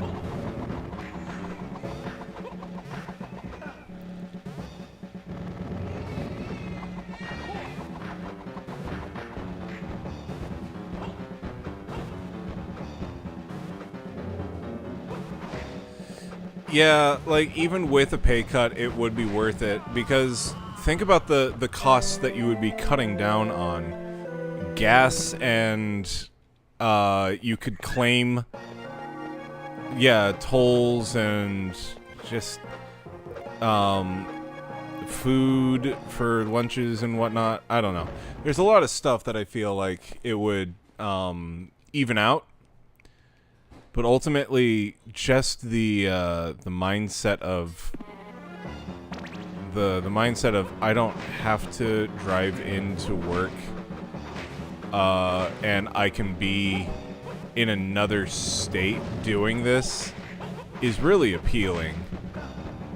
Ratter and I have talked about finding another state to move to. We haven't decided on one yet, or if we are actually going to move just yet, because I have to get licensed in that state, but it would be nice if I had a job that it's like, even if I move my ass to Florida, I have my Texas license, so I can work as a Texas pharmacist in another state. That would be really cool, but I don't know. Like I said, I don't see those jobs pop up all that often.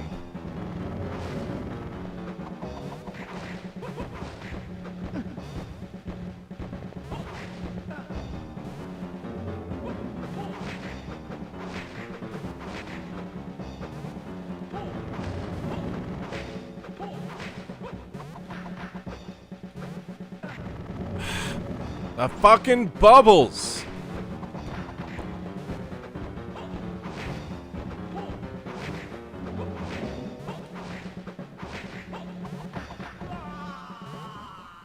You cannot claim food for working at home any more than you can claim food you eat at work. Yeah, I'm just talking about specifically like, oh, I didn't bring my lunch from home. I'm gonna go to the cafeteria and buy stuff. Yeah, I can't claim the food, but I also don't have to pay to, like, get fast food or whatever.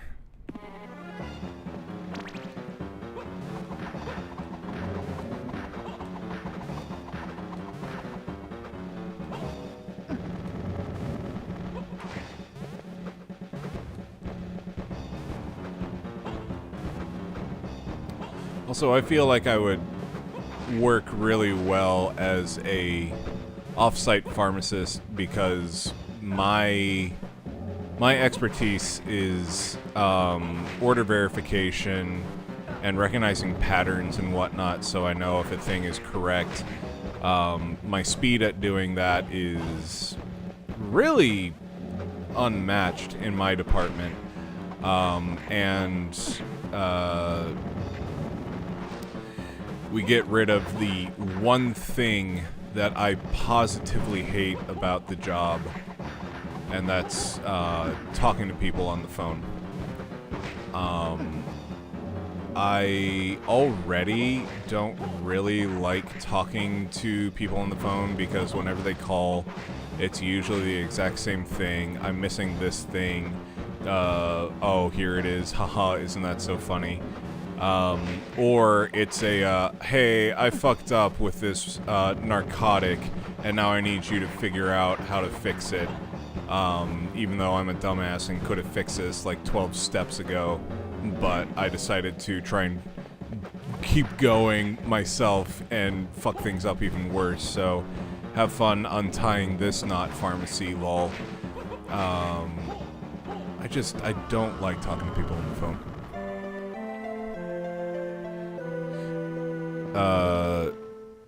And also talking to people on the phone in healthcare, you never know who you're going to talk to, and healthcare has some of the most diverse ethnicities, I would say, out of any profession, and many people have very thick accents, and I already have hearing issues, especially with the phone.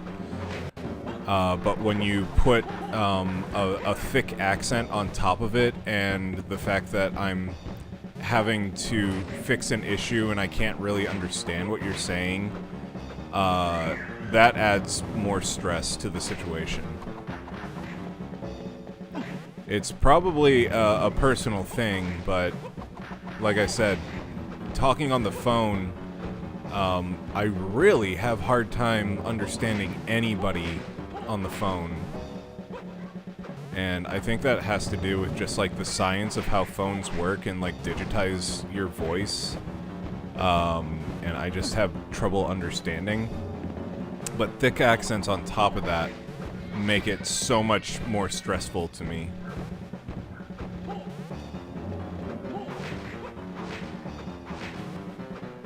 Especially if I get a doctor who has a thick accent and they need something stat and I have to keep asking them to repeat themselves because I can't understand what they're saying.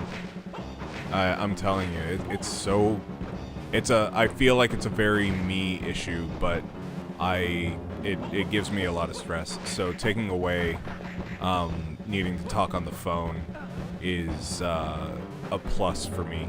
That's why I've enjoyed the new position that I've been working lately, which is the sterile compounding room. I don't need to talk to people very often on the phone, and if I do, it's people from my department. So it's a lot nicer. But does anybody else feel that way? That like talking on the phone, I know that talking on the phone can be stressful, which is why our generation and generations after us prefer to do things like through text and whatever. But does anybody else have that experience of like talking to people on the phone actually just gives you straight up anxiety?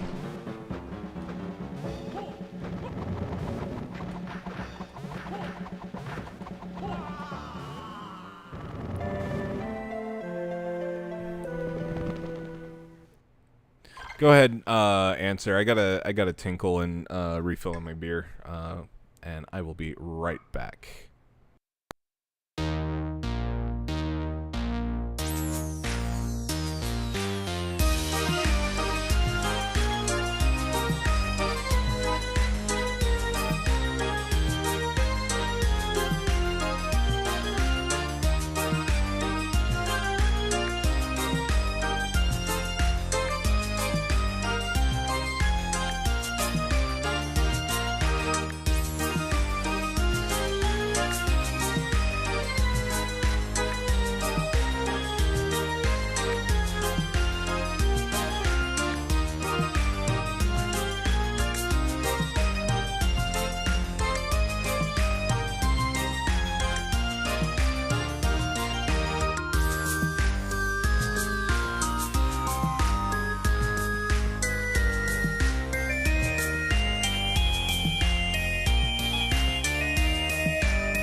Alright, we're back.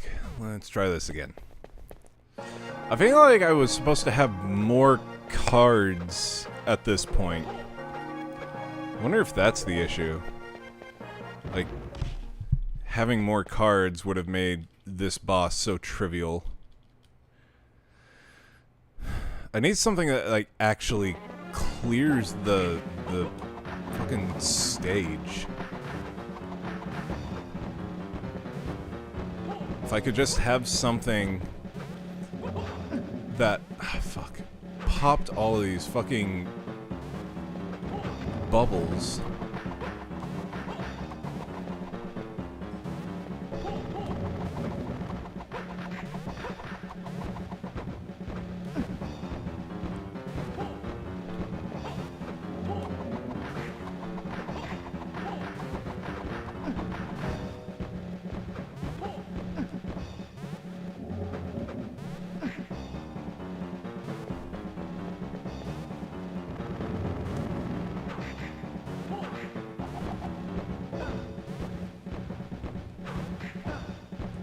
And I can't stop these fireballs in any way.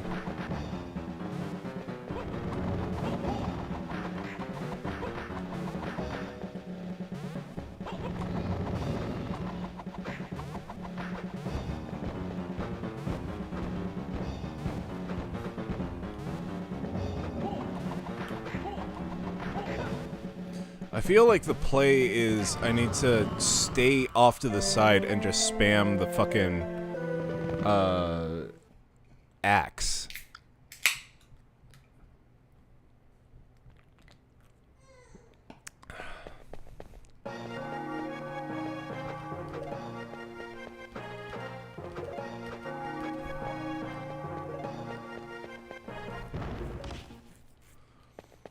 Spam that axe, body spray. Oh, that'd be an instant death.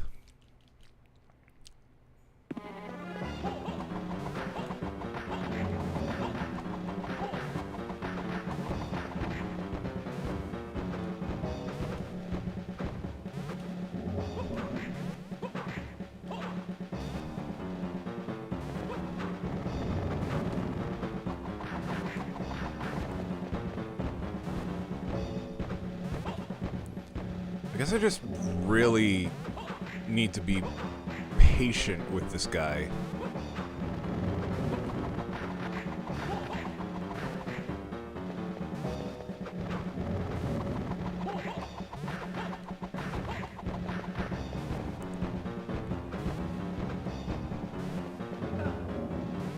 Fuck. Not like that.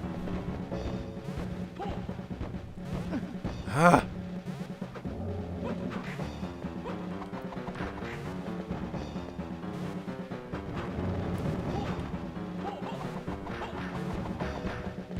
God.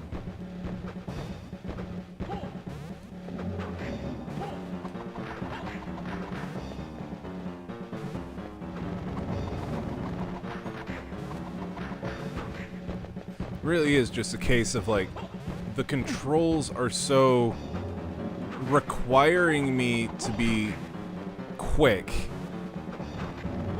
and I'm having to, like, double tap to run, and it makes it very, very difficult.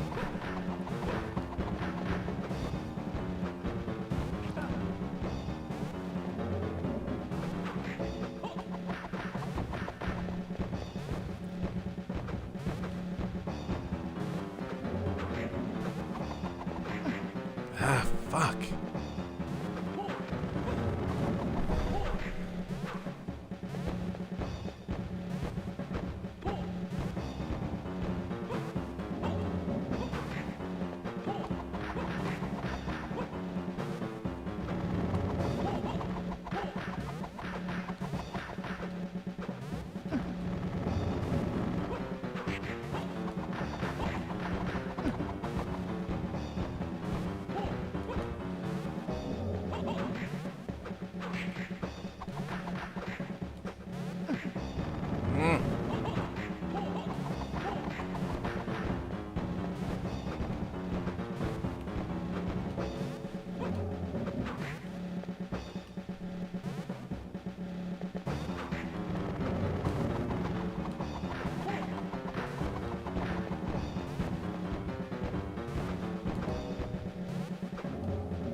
out of hearts. Yep, there they go.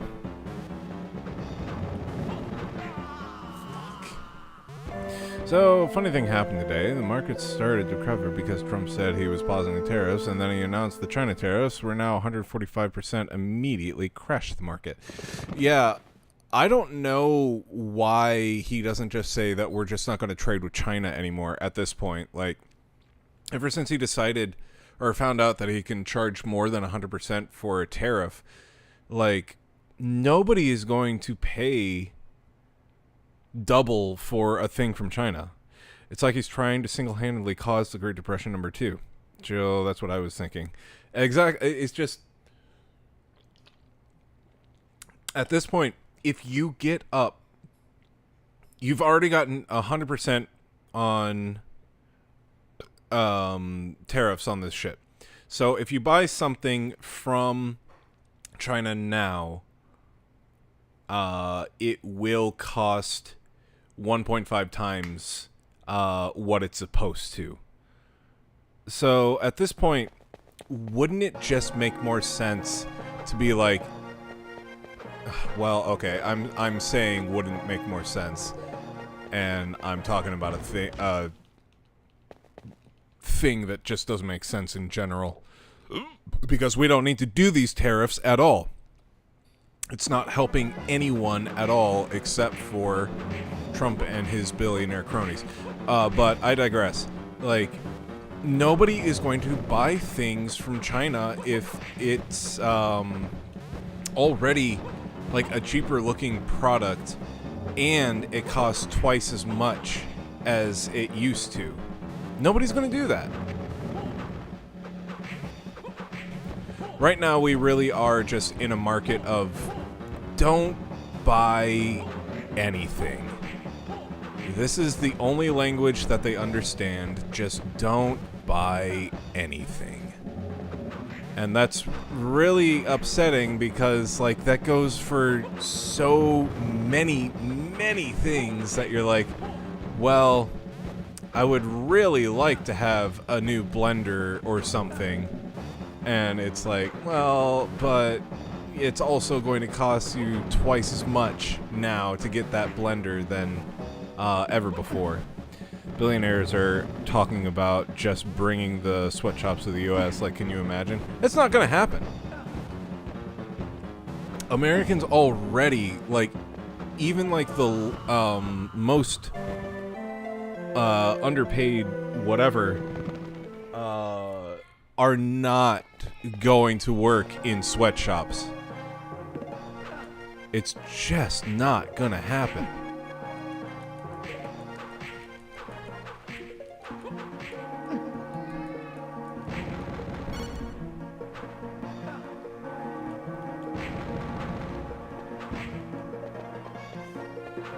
See if I can't get like some goodies out of these guys.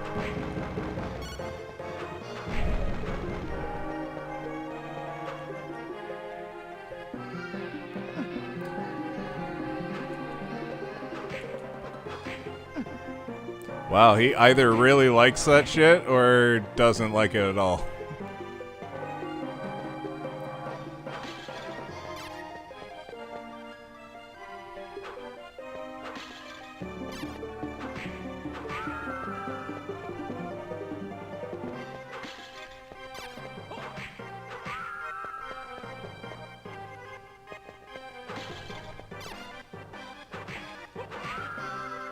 I wonder if I can level up this way. Does it tell me how much? Next is 265. Okay. They've actually talked about bringing back child labor. Yep, I've heard that too. Could you imagine just how many people would be upset if they actually brought back child labor again? I would think that things like that would make people wake up, but it won't. We keep thinking that, oh, surely this thing is going to be too much for the MAGA crowd, and then ultimately it's still fine to them. well, surely this thing is gonna upset them. It's fine to them. So yeah, I could see child labor coming back and people just being like, yeah, whatever. They gotta earn their keep. Bootstraps and shit.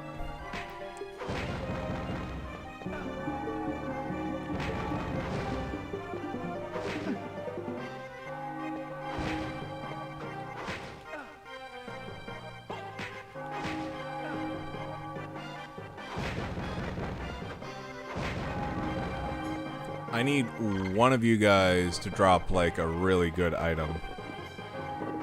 Get your little ass out to the factory and work. They're gonna put him in mines!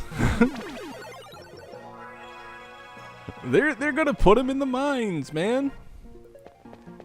Trump has said how much he loves coal. How no matter what you do, you can't destroy coal, apparently. You could drop a bomb on it, according to him, and it would work. No! What? Oh, God. This... I don't know how we ended up in the worst timeline, but we truly have ended up in the worst timeline. What did we ever do to deserve this, guys? I'm so tired.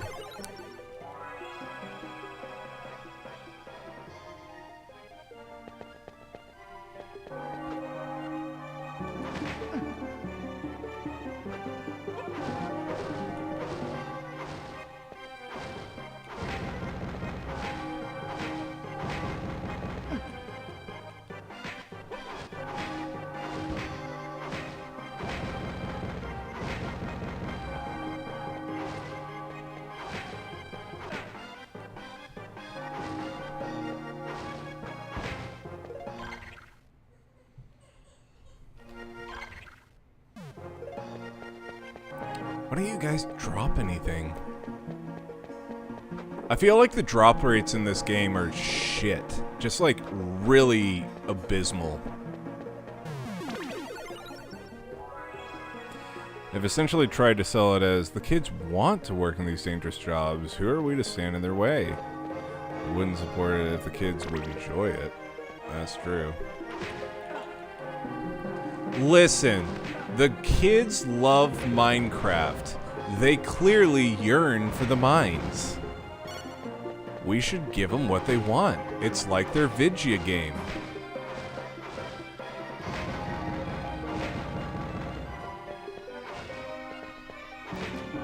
I'm waiting for us to actually see, like, child soldiers. Like, I feel like that's the next thing that's going to happen, is they're just going to make kids into child soldiers. And be like, well, they love Fortnite, so we just gave them Fortnite IRL. Except they wouldn't say IRL because that would be too cool.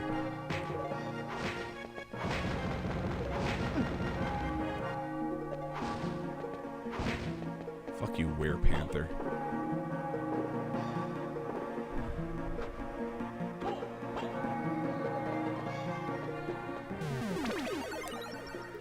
It's hard for people to accept VR gaming comps will be the start. Yeah, right? I feel like Ender's Game is going to become a reality where, like, they're going to have kids play these video games or whatever, and the ones that do really well are, like, going to be put into these war situations because they were really good at war. Hunger Games are imminent.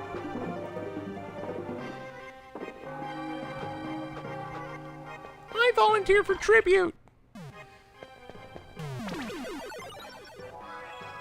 Grew up miserable, and they want nothing more than to visit the misery upon as more than to visit that misery upon as many people as they possibly can. Sounds about right. The final step of Project 2025 is just a giant frowny face emoji.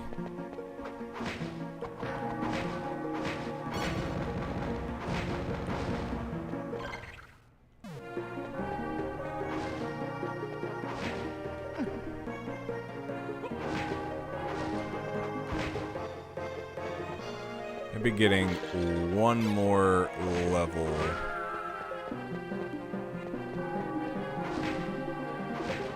We'll make the goat boss that much better.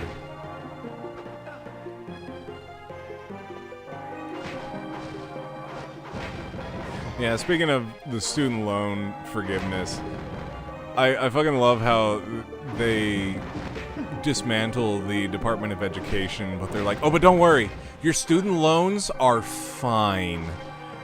You'll still have those to pay off over time. It's fine. Oh, you wanted to use that money for all the other bills that you have in life? And no. No, no, no, no, no. You pay these people back for that education you got. Speaking of forcing cute creatures into war, I just got around to Pal World. I'm having a blast due to my farming sim addiction. Yeah, Pal World... I feel like Pal World is the direction that Pokemon should have been going this entire time. Not necessarily with, like, all the, like, gun stuff or whatever, but just... Pal World just feels like the next evolution of Pokemon. An adult evolution of Pokemon. 100%. I realized real quick not to talk about student loan debt around my coworkers. They got way too hard for it. Yup. I really wish Nintendo wouldn't just like Space and I were talking about earlier in the stream. I wish Nintendo wouldn't look at this as a oh, you're stepping all over our IPs. We don't like that. I wish that they would look at this and be like, oh, people actually like this. Let's go ahead and let it be, but also create our own version of this, but better with our stuff. Because could you imagine a Pal World, but with, like, actual Pokemon? Like, that would be so fucking cool. But they won't do it.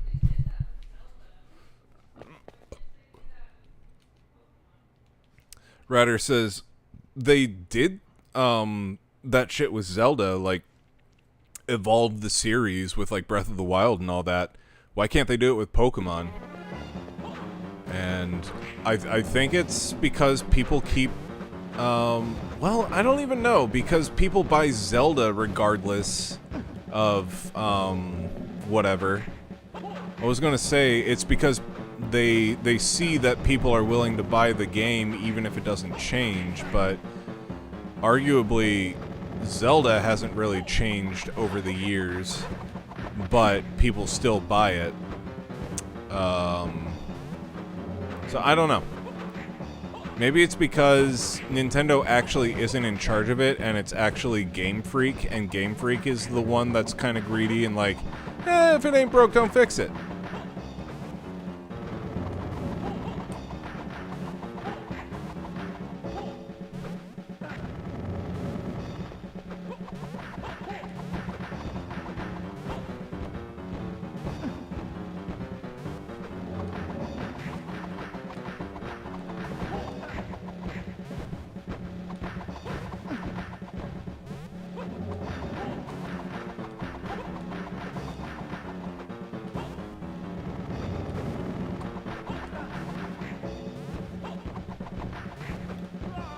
Why? Jill, you got it wrong. First, tear down the competition and litigate them into irrelevancy. Then steal their ideas and patent them. That's how you maximize profits. Masochist Ox has no consistent fight patterns. This fight is a nightmare.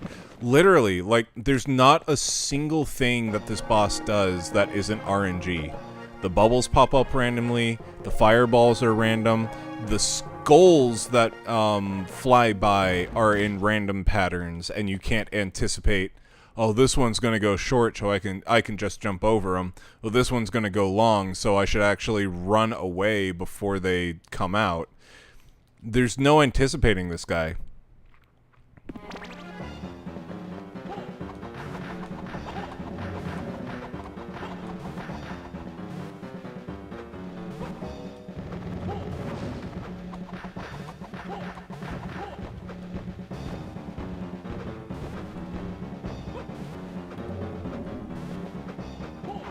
I feel like the game wanted me to have more, like, potions and stuff at this point. But I think this is, I think this one actually doesn't have, like, a merchant at all.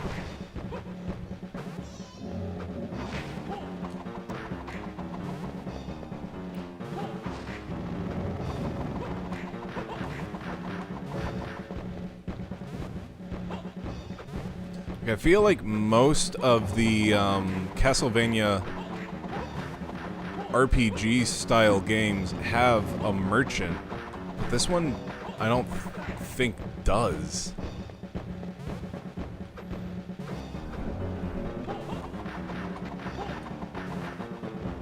Ah!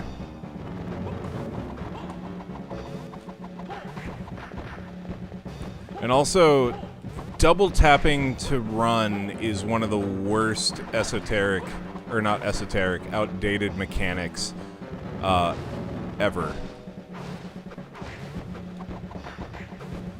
I'm so glad that people decided, you know what, why don't we just have them hold a button to run in future games.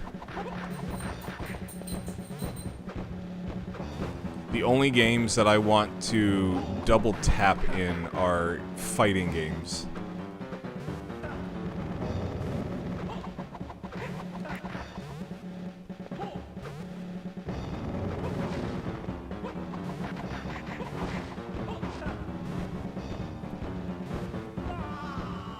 Chill, check Discord. Chill, check Discord.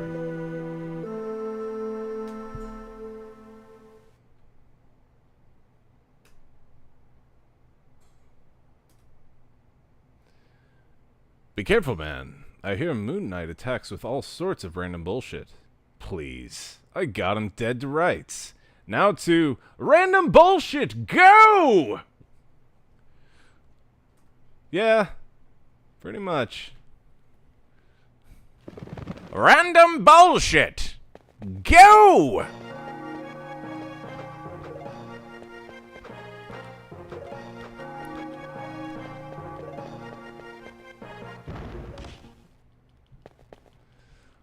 Ox be like, random bullshit, go!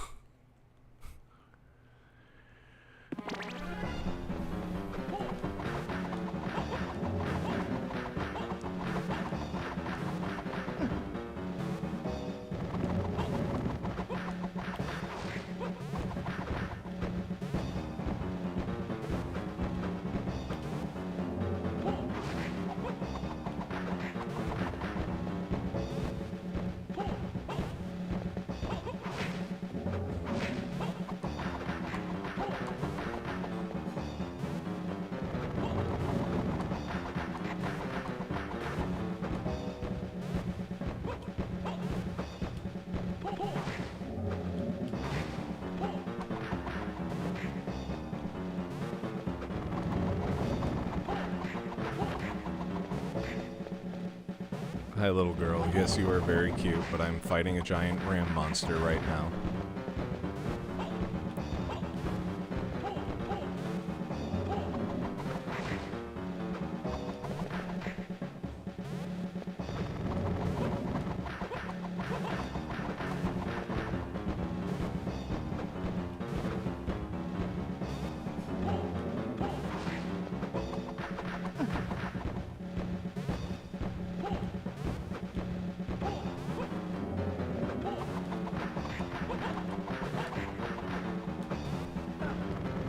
Damn it.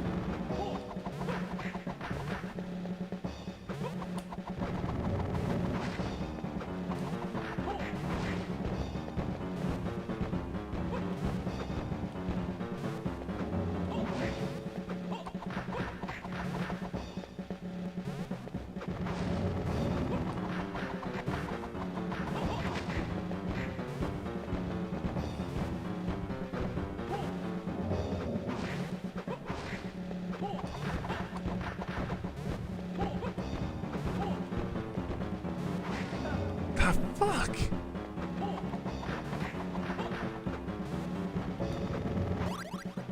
Oh my god, it happened.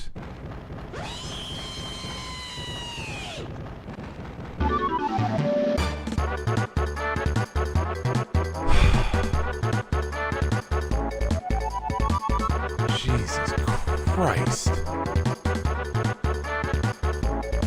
Now phase 2. This isn't Dark Souls.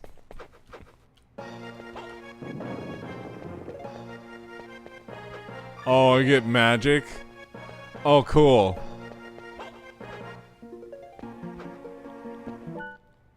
I'm sorry, what? Only magic? It's fucking horse shit. Oh my god, good. Capture. Capture taken. Make sure you save. Oh, I will. After I check to make sure that there's literally nothing else here.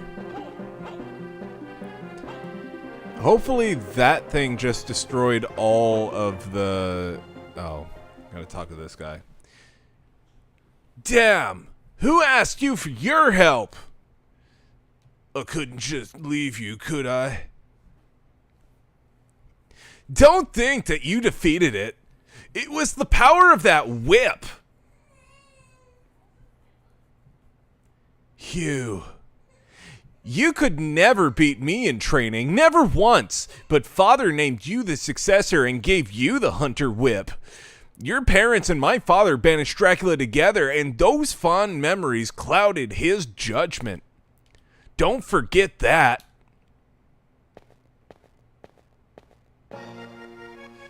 That hurts my feelings. Did gloating just increase his health? Hell yeah. Hugh, don't be a dick.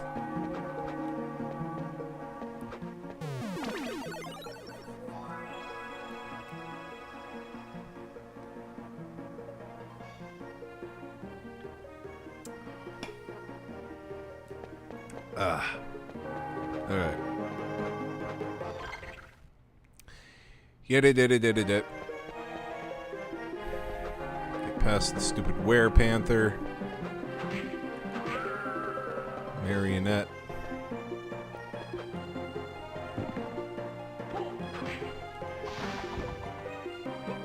Bloody sword. I'm so strong.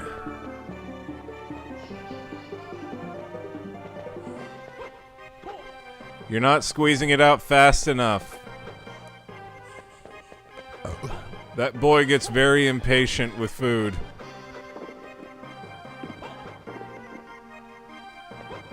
He's like, I could squeeze it out so much faster. Oh. Just be like, oh yeah, well, I just bested your mom in 1v1 combat with my dick. Ding dong, the ram is dead. Whamby bam, the ram is dead. Ding dong, the rack-rimmed ram is dead. He's gone where the goblins go. Castlevania. All I wanted was to trap a goat's soul in a rock. Wow, somehow that is appropriate. Oddly fitting. Not 100%, but like 95%. Whee! Well, thanks for sending me down.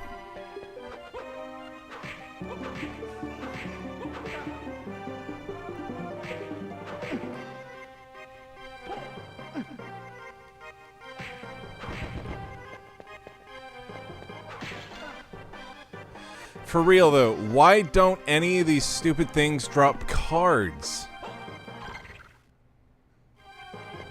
I feel like I'm supposed to have like 1 billion cards or something, and I've got like 3.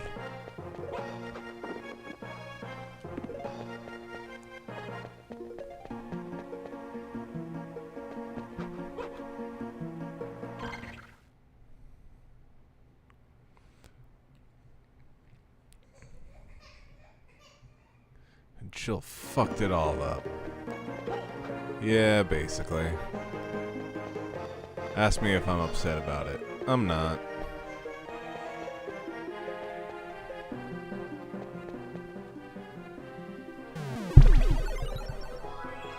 Ugh, saved.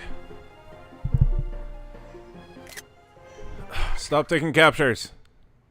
I want to look at my map.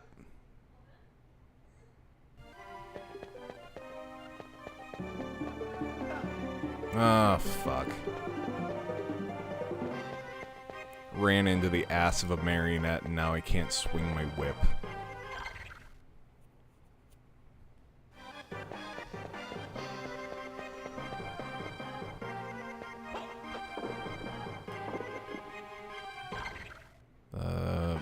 I've been up there.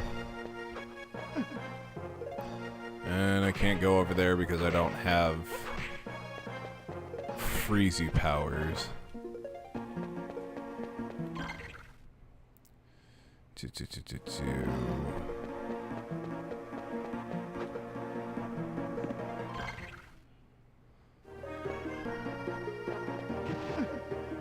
Woo! Bloody sword. Save. Past the save room, gotta save.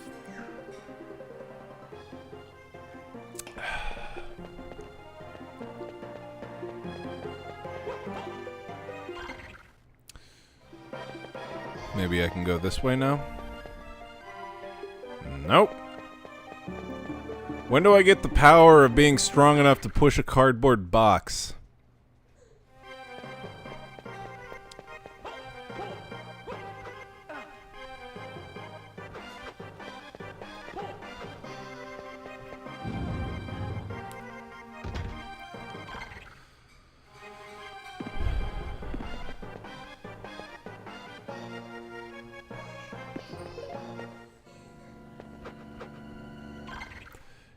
Can't go that way. You know, I just had a crazy thought. If I were Nintendo, I would put my legal team on the task of tracking down every copyright holder of every NES game ever made. Get a new deal going.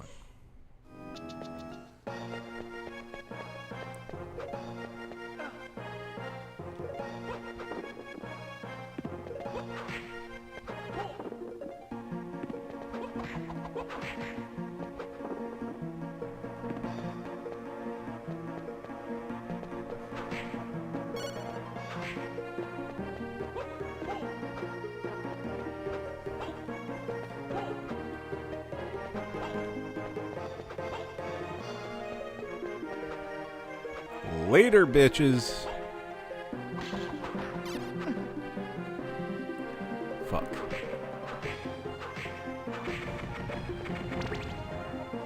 Power up.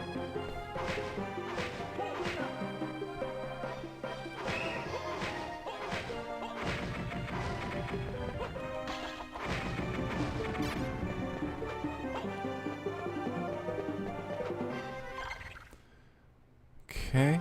Can I go down here? Ooh, secret room. Ow.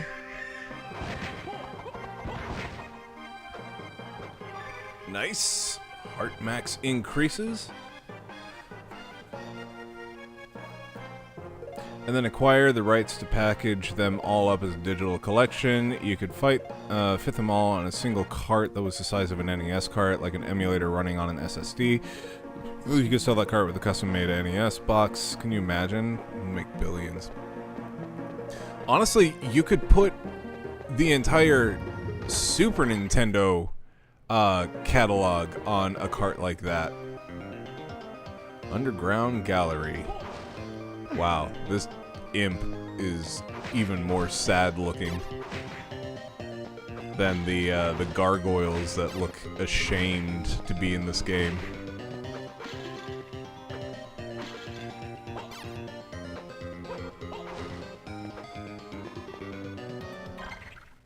Well, I can't push that box. Yeah, the SNES would be next, and then maybe the N64. Honestly, yeah, like... all those things could fit on a cart.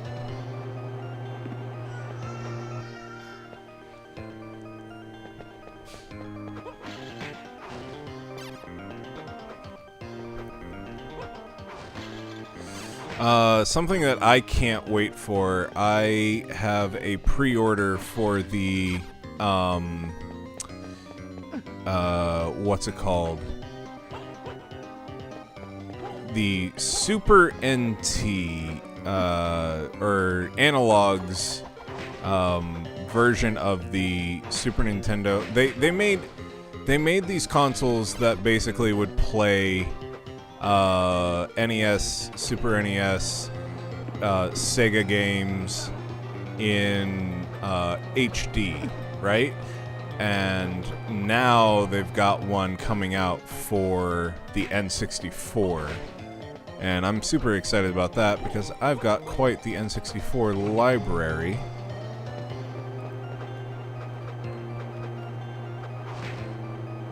And it would be really cool to just plug that into an HDMI and play N64 games like that natively.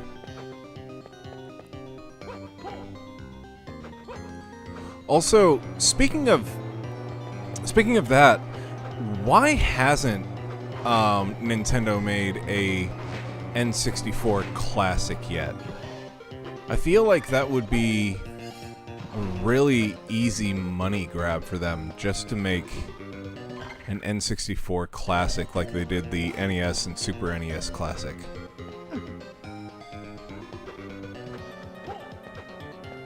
It's crazy that they haven't.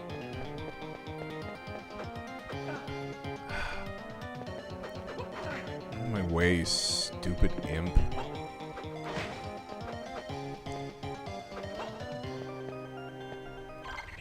It's kind of funny how much this game repeats itself. Like, it'll just be an area that has just repeating patterns of enemies. You have to pay some money up front for licensing, but imagine how many units that would be sold. Yeah, exactly. Could you imagine with the N64 Classic, though? Just how many good games you could have on there. I would love just, I don't know, just in general, like having Majora's Mask and Ocarina of Time and Super Mario 64 and hell, they haven't put Wave Race on anything in a while. Why not that? Death Mantis. In fact, speaking of that, I would love a new Wave Race 64. Wouldn't you? Or, you know what I would actually love more than that? Is, ooh, a hard ring? Is that like a cock ring?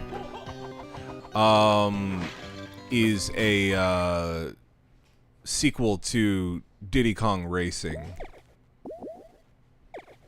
What does a hard ring do? My strength goes down, but my defense goes way up. Well, the real truth is they want to sell all these games back to you one at a time through remakes and e-store offerings when they sell each game. But see, the thing is, right now, they're not even trying to nickel and dime you on things like that. They just want you to do the subscription service, right?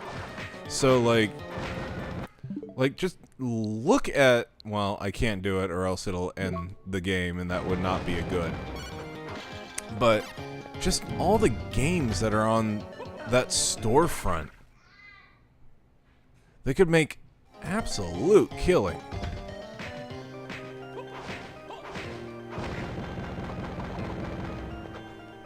And again, I don't know why they stopped with the Super Nintendo Classic, because N64 Classic just seems like the logical next step.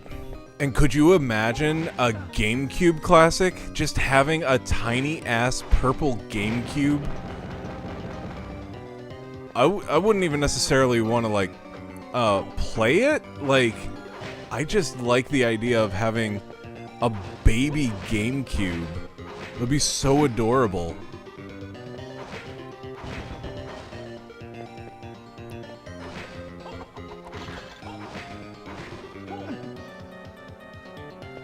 Uh-oh. That's not good. Time to get back.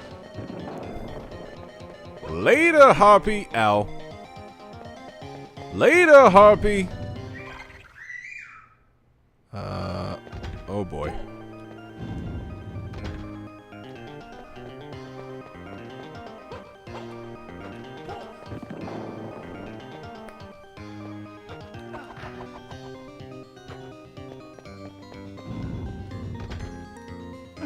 Okay, gotta get upstairs. No! They're making a GameCube classic in actual fact. Are they really? What? Chill, if they added too many games, it would be more value to the consumer, and that's not maximizing profits. Where did you hear that? I want it. I want a baby GameCube. I think that would be so fucking cool. Like, what if you had a GameCube that was the exact size of a GameCube disc, and like that was it? Would that not be so cool?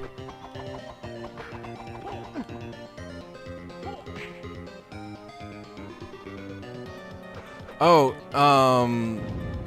no, they're doing one of these, the Nintendo Switch Online, but with GameCube stuff. No, I want a GameCube classic, kind of like.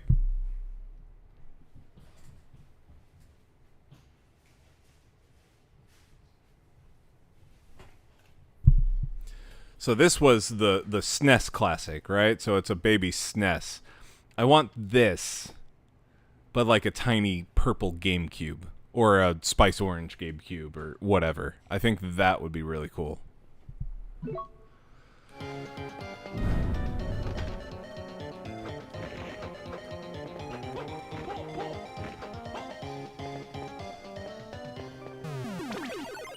Oh, okay. Yeah, that's the thing that I want. Let's see. Okay, I guess I'll do this thing again, knowing that there's nothing on this side except a potion thingy.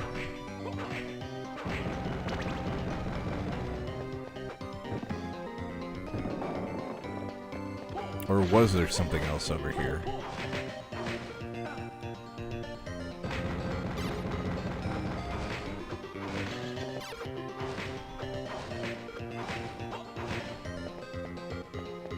I feel like I haven't gotten a power-up in a while.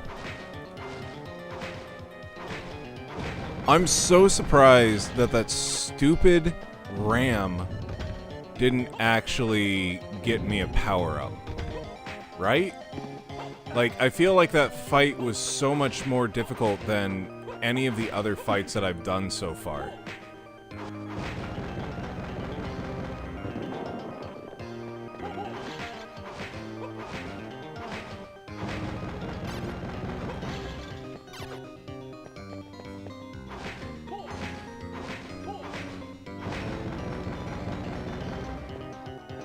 Here, skip this guy, get the max MP increase, get the fuck out. Okay, so now the game plan is get past all these guys. And then... Space, you made me think of the new Switch Online GameCube controller.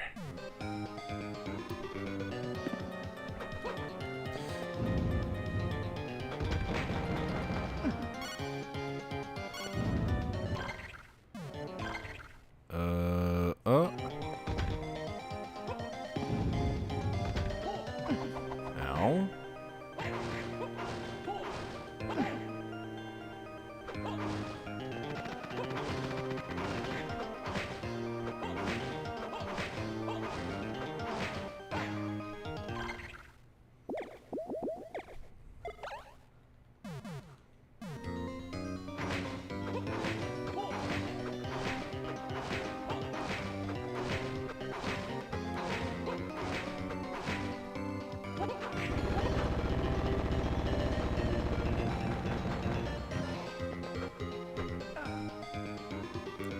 Fuck you, Killer Bee. Fuck you, Killer Bee. Jesus Christ.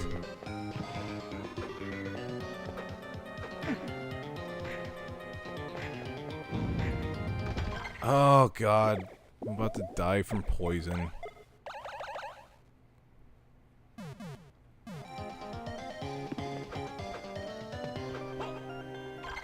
Where the hell am I? The hell is any of this? Well, there's the save point. That's good. GameCube Online games with Nintendo Online expansion pack.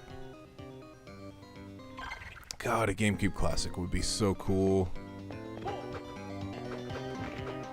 Having, like, the original Animal Crossing on it and all that. Oh, another boss. How much bullshit is this one gonna be? Dragon Zombie. Okay.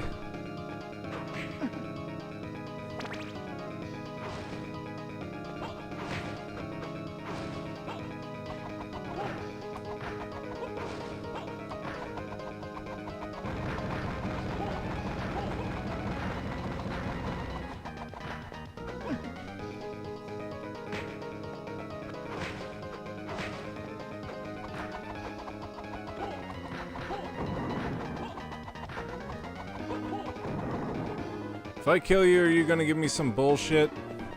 I want an upgrade. I want to end this stream by having an upgrade.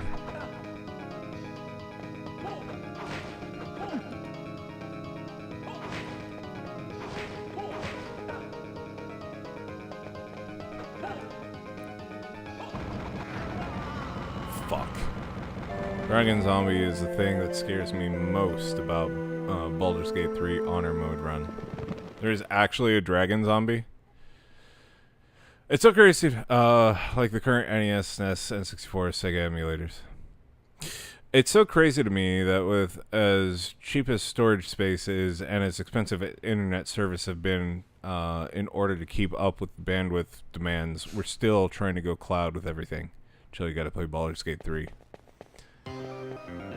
I played it up until the... I think just after the Underdark.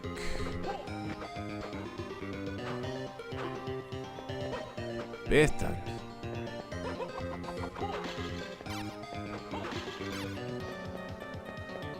Okay. I want to try and defeat Dragon Zombie a couple of times, and then if I don't, then I'll just call it.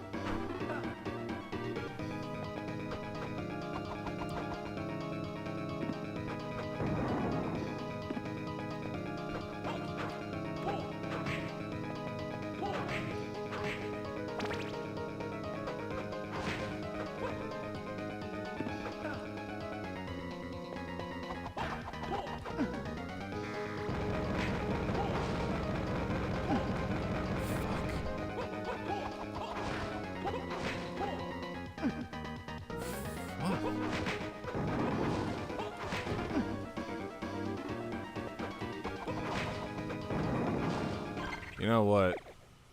I bet you fire would actually do really well against the undead.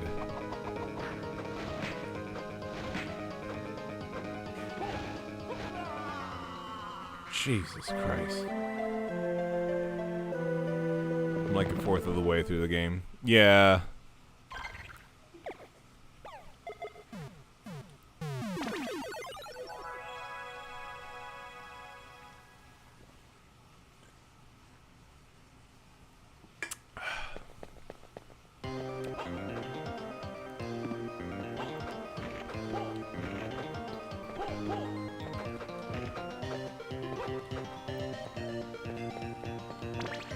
All right, here we go.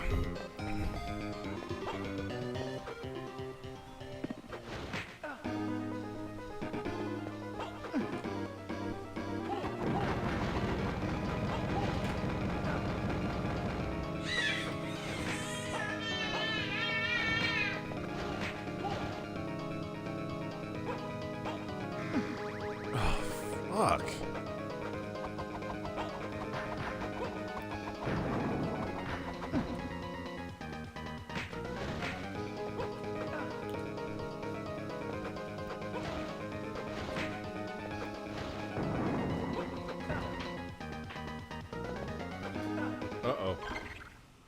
Naked baby. And reaches in. Every time. That's what this does. Every time. Damn it. Naked baby. Puppy dragon baby. Puppy monkey baby.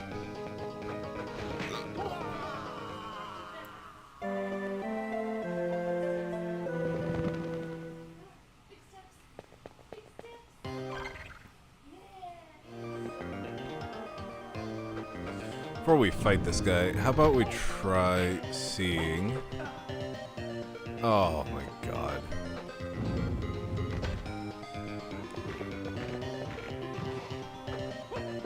Why does everything send me flying backwards? Like, I know that's a Castlevania thing, but like... Touching an enemy shouldn't just fart me backwards, you know?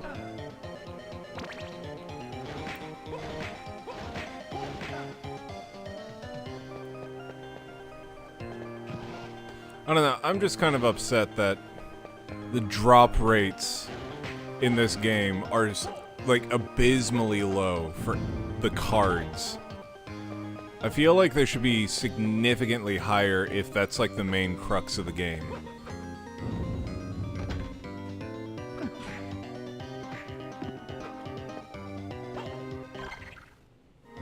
I've been here. Okay, kill me.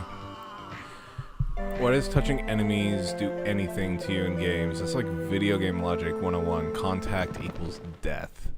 Yeah, exactly. It's so dumb. I touched a thing. It kills me. But if I touch them, they're perfectly fine.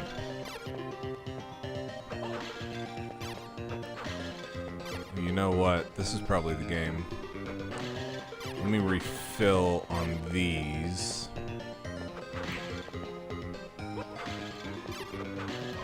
Also, how close am I to it? Okay.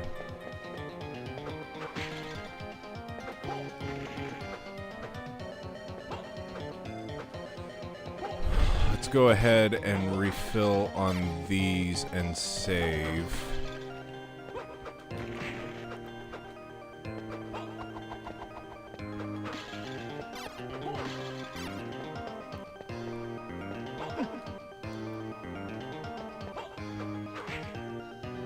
Fuck.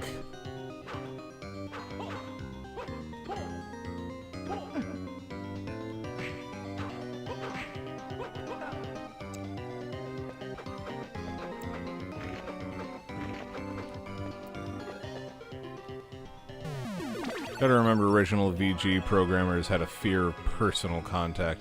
Yeah, basically. I can't touch a Goomba. That'll kill me. Touching another human being? Oh. How much is that actually getting me? These things are like not worth anything. I think they're worth more killing in a group.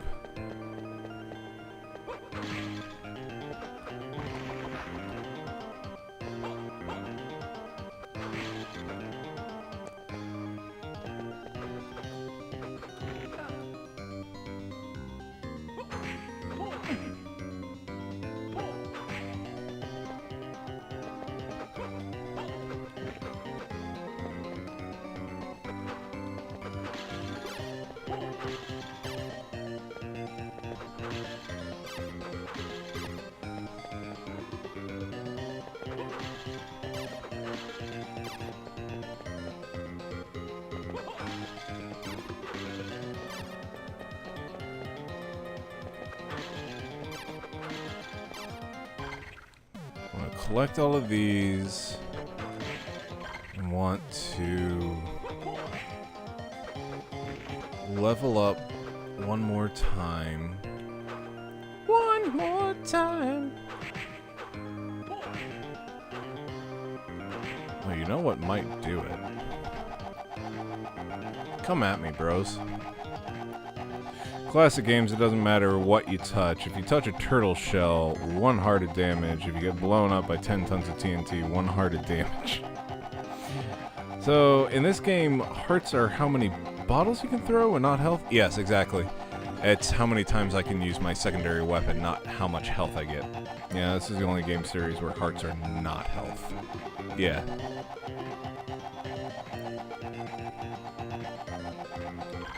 Where am I at? 423.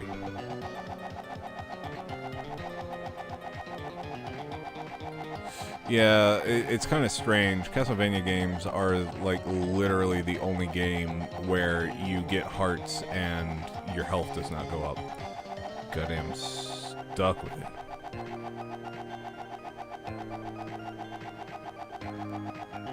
I do like this blender method.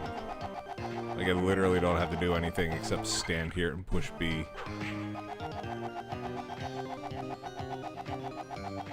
Although, these things are, like, worth nothing. Let's go ahead and try killing some stuff down here.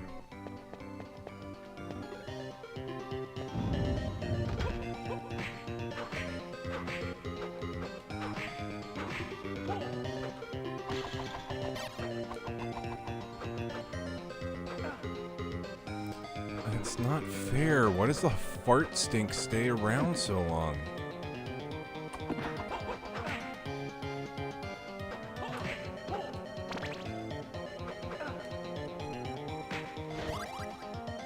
There we go.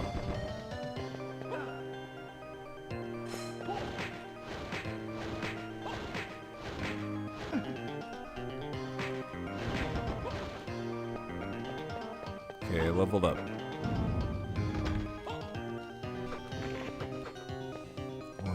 Save. Alright. Now let's try it. Add quote. It's not fair. What is the fart stink stay around so long? I know why. Oh, that's quote 419. Space, you know what to do. Just go ahead and add 420. Blaze it.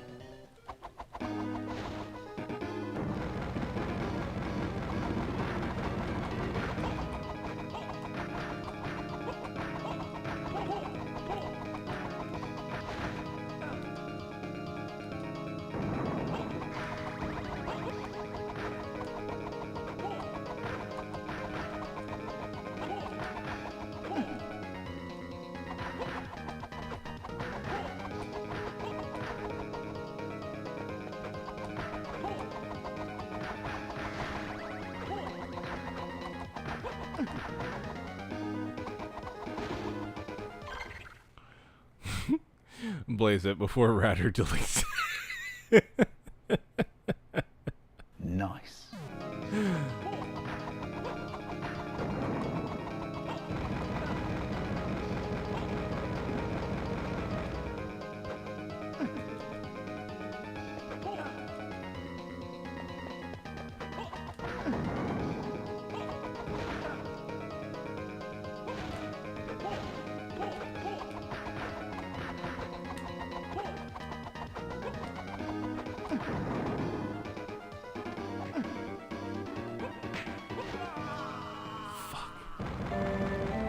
Okay, I definitely need to not be down there with them.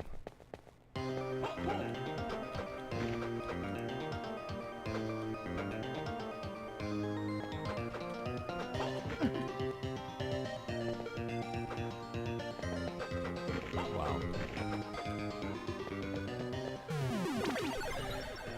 Having said that, you know, now she's going to delete old Blaze It quote, and from this will be 419, so how do we get out of this? So it's going to be a cycle.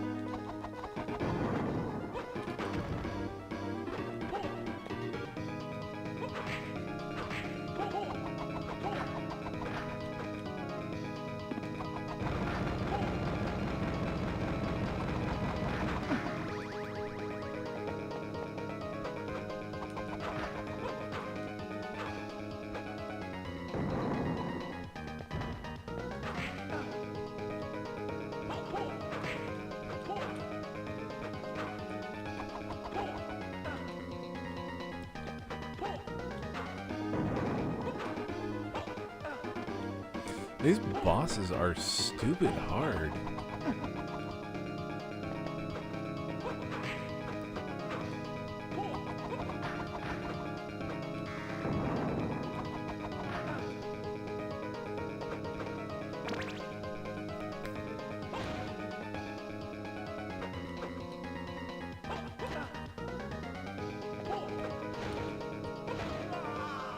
Wow.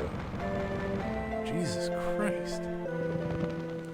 Alright, I gotta do a hard stop at 9 o'clock. I really wanted to, like, beat this thing, but, like, these bosses are just stupid hard, and I think, again, it's because I don't have the fucking cards.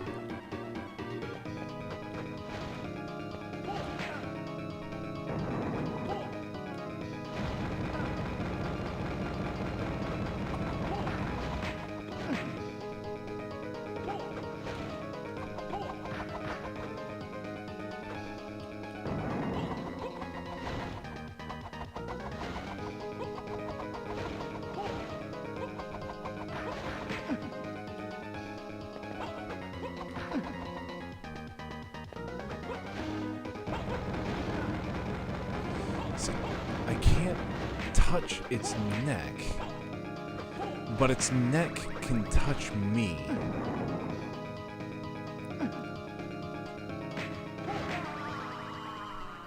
I leave after the defeat of Mask's Ox and come back to dual necking dragons. Yep. It's actually a good lesson in database design, why row IDs have to stay locked, so when you delete row 9, row 10 still has to be row 10, because otherwise it throws everything off. Yeah. Makes sense. You don't want Y to become X, because S was deleted.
Can't touch its neck, but its neck can touch me.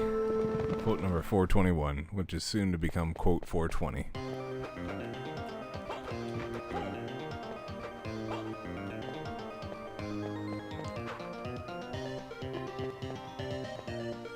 Alright, last try.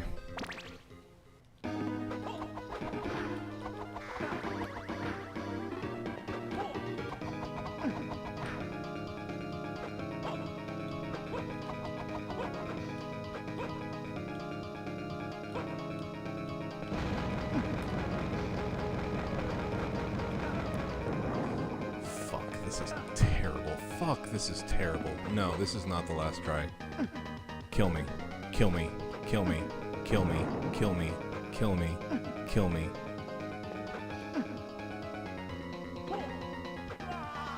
Thank you. This reminds me, Nintendo's sliding that Hollow Knight 2 into the Direct as me on edge, right? And it only did like 6 seconds worth of it.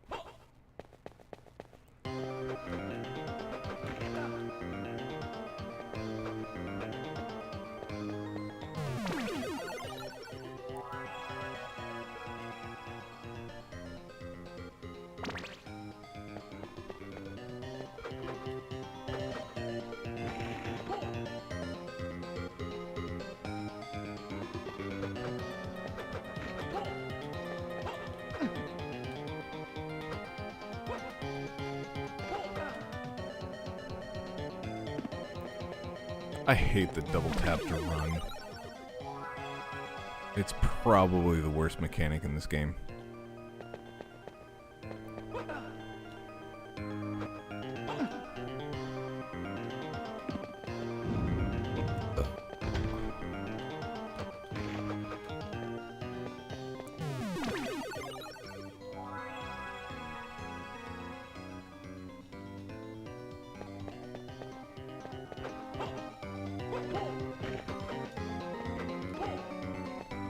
There we go.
This is the worst. I sincerely believe that, like, it's only getting harder because I haven't been getting random drops of those stupid cards.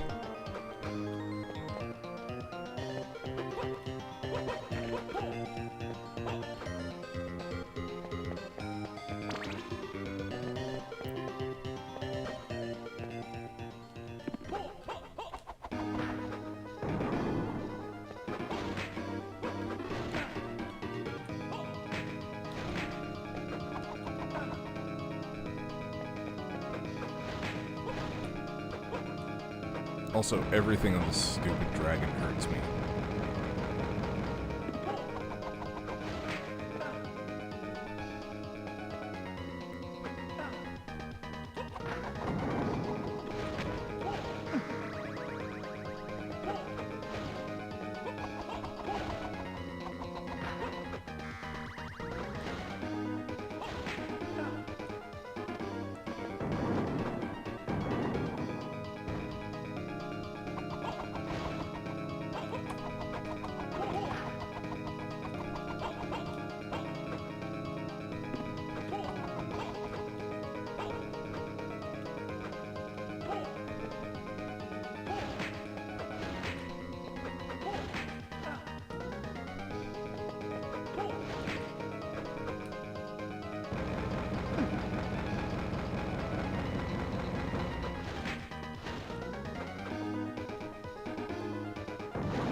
Probably a sweet spot to just rain down axes from. Maybe.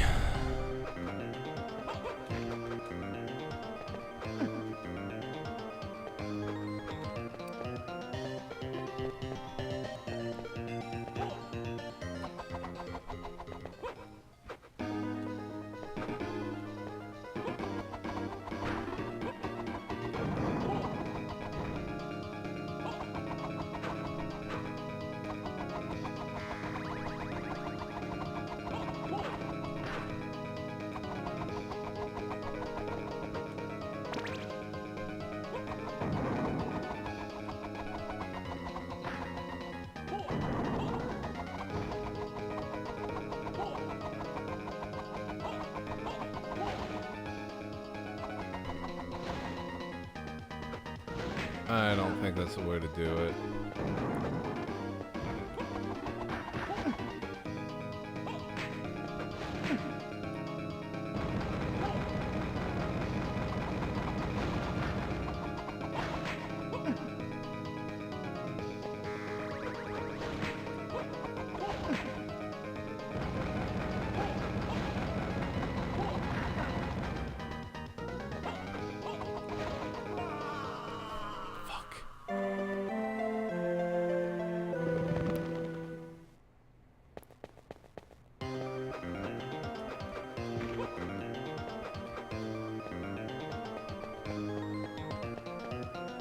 this again.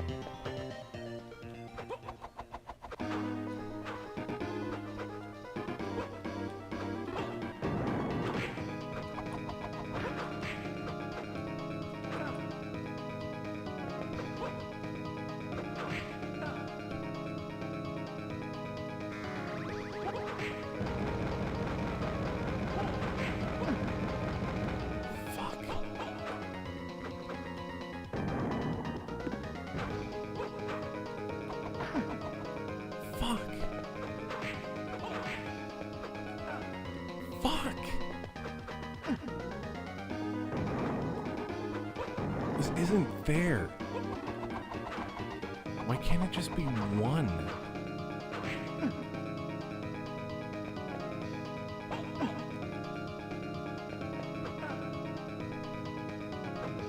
This entire game is RNG. This entire game is RNG. The bosses are not fair. There's no pattern.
They literally are just RNG.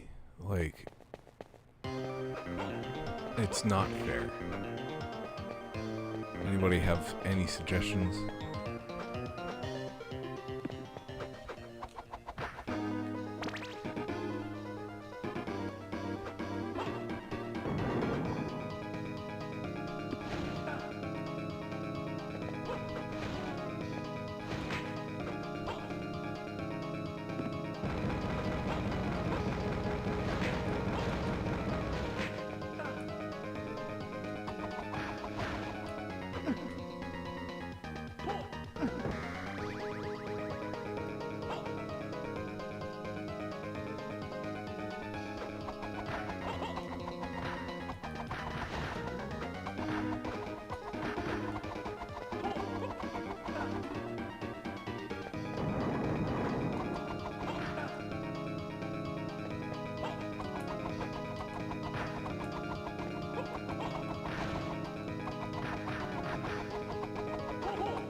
Get good, noob, Keck W.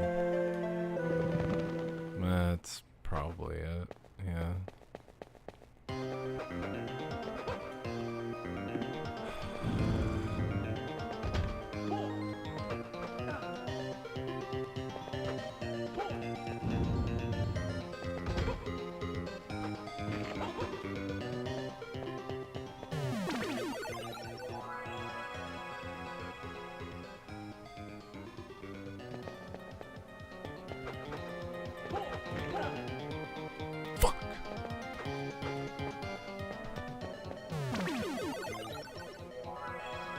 fact that your bottom of the neck hurts you is trash.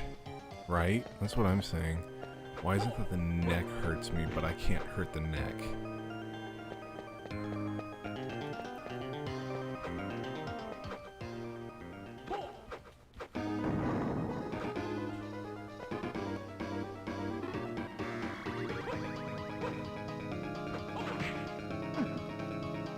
Okay, fuck. Alright, this is the last try. That's stupid. Somehow this boss is even more bullshit than the last one. At least there was only one trash panda stuck in the wall.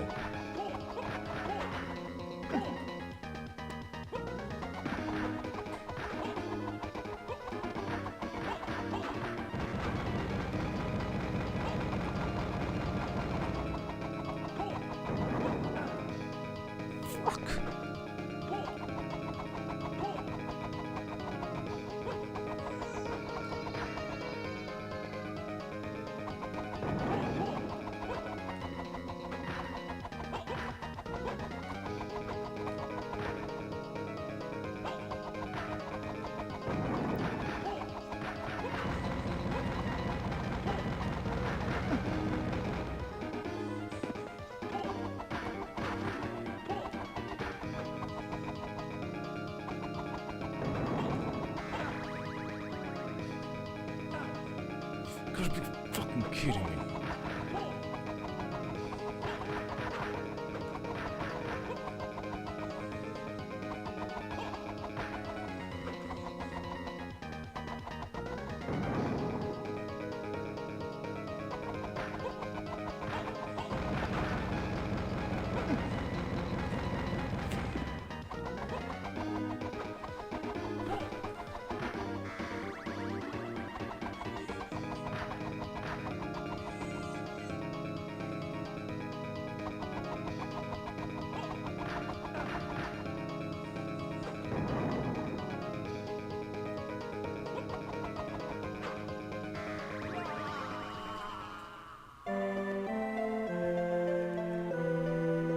It's not fair.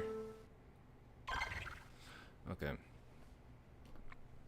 I gotta end it tonight. Unfortunately, I really wish I could have beaten this thing and put a nice little bow on it, but I can't. Join us again on Monday. Ryder will be streaming more of Persona 5. And then on Tuesday, hopefully I'll be killing this thing. I'm gonna look up a strategy on this because this is absolute dog shit, horse bull fucking cunt bullshit. Anyways, good night, y'all.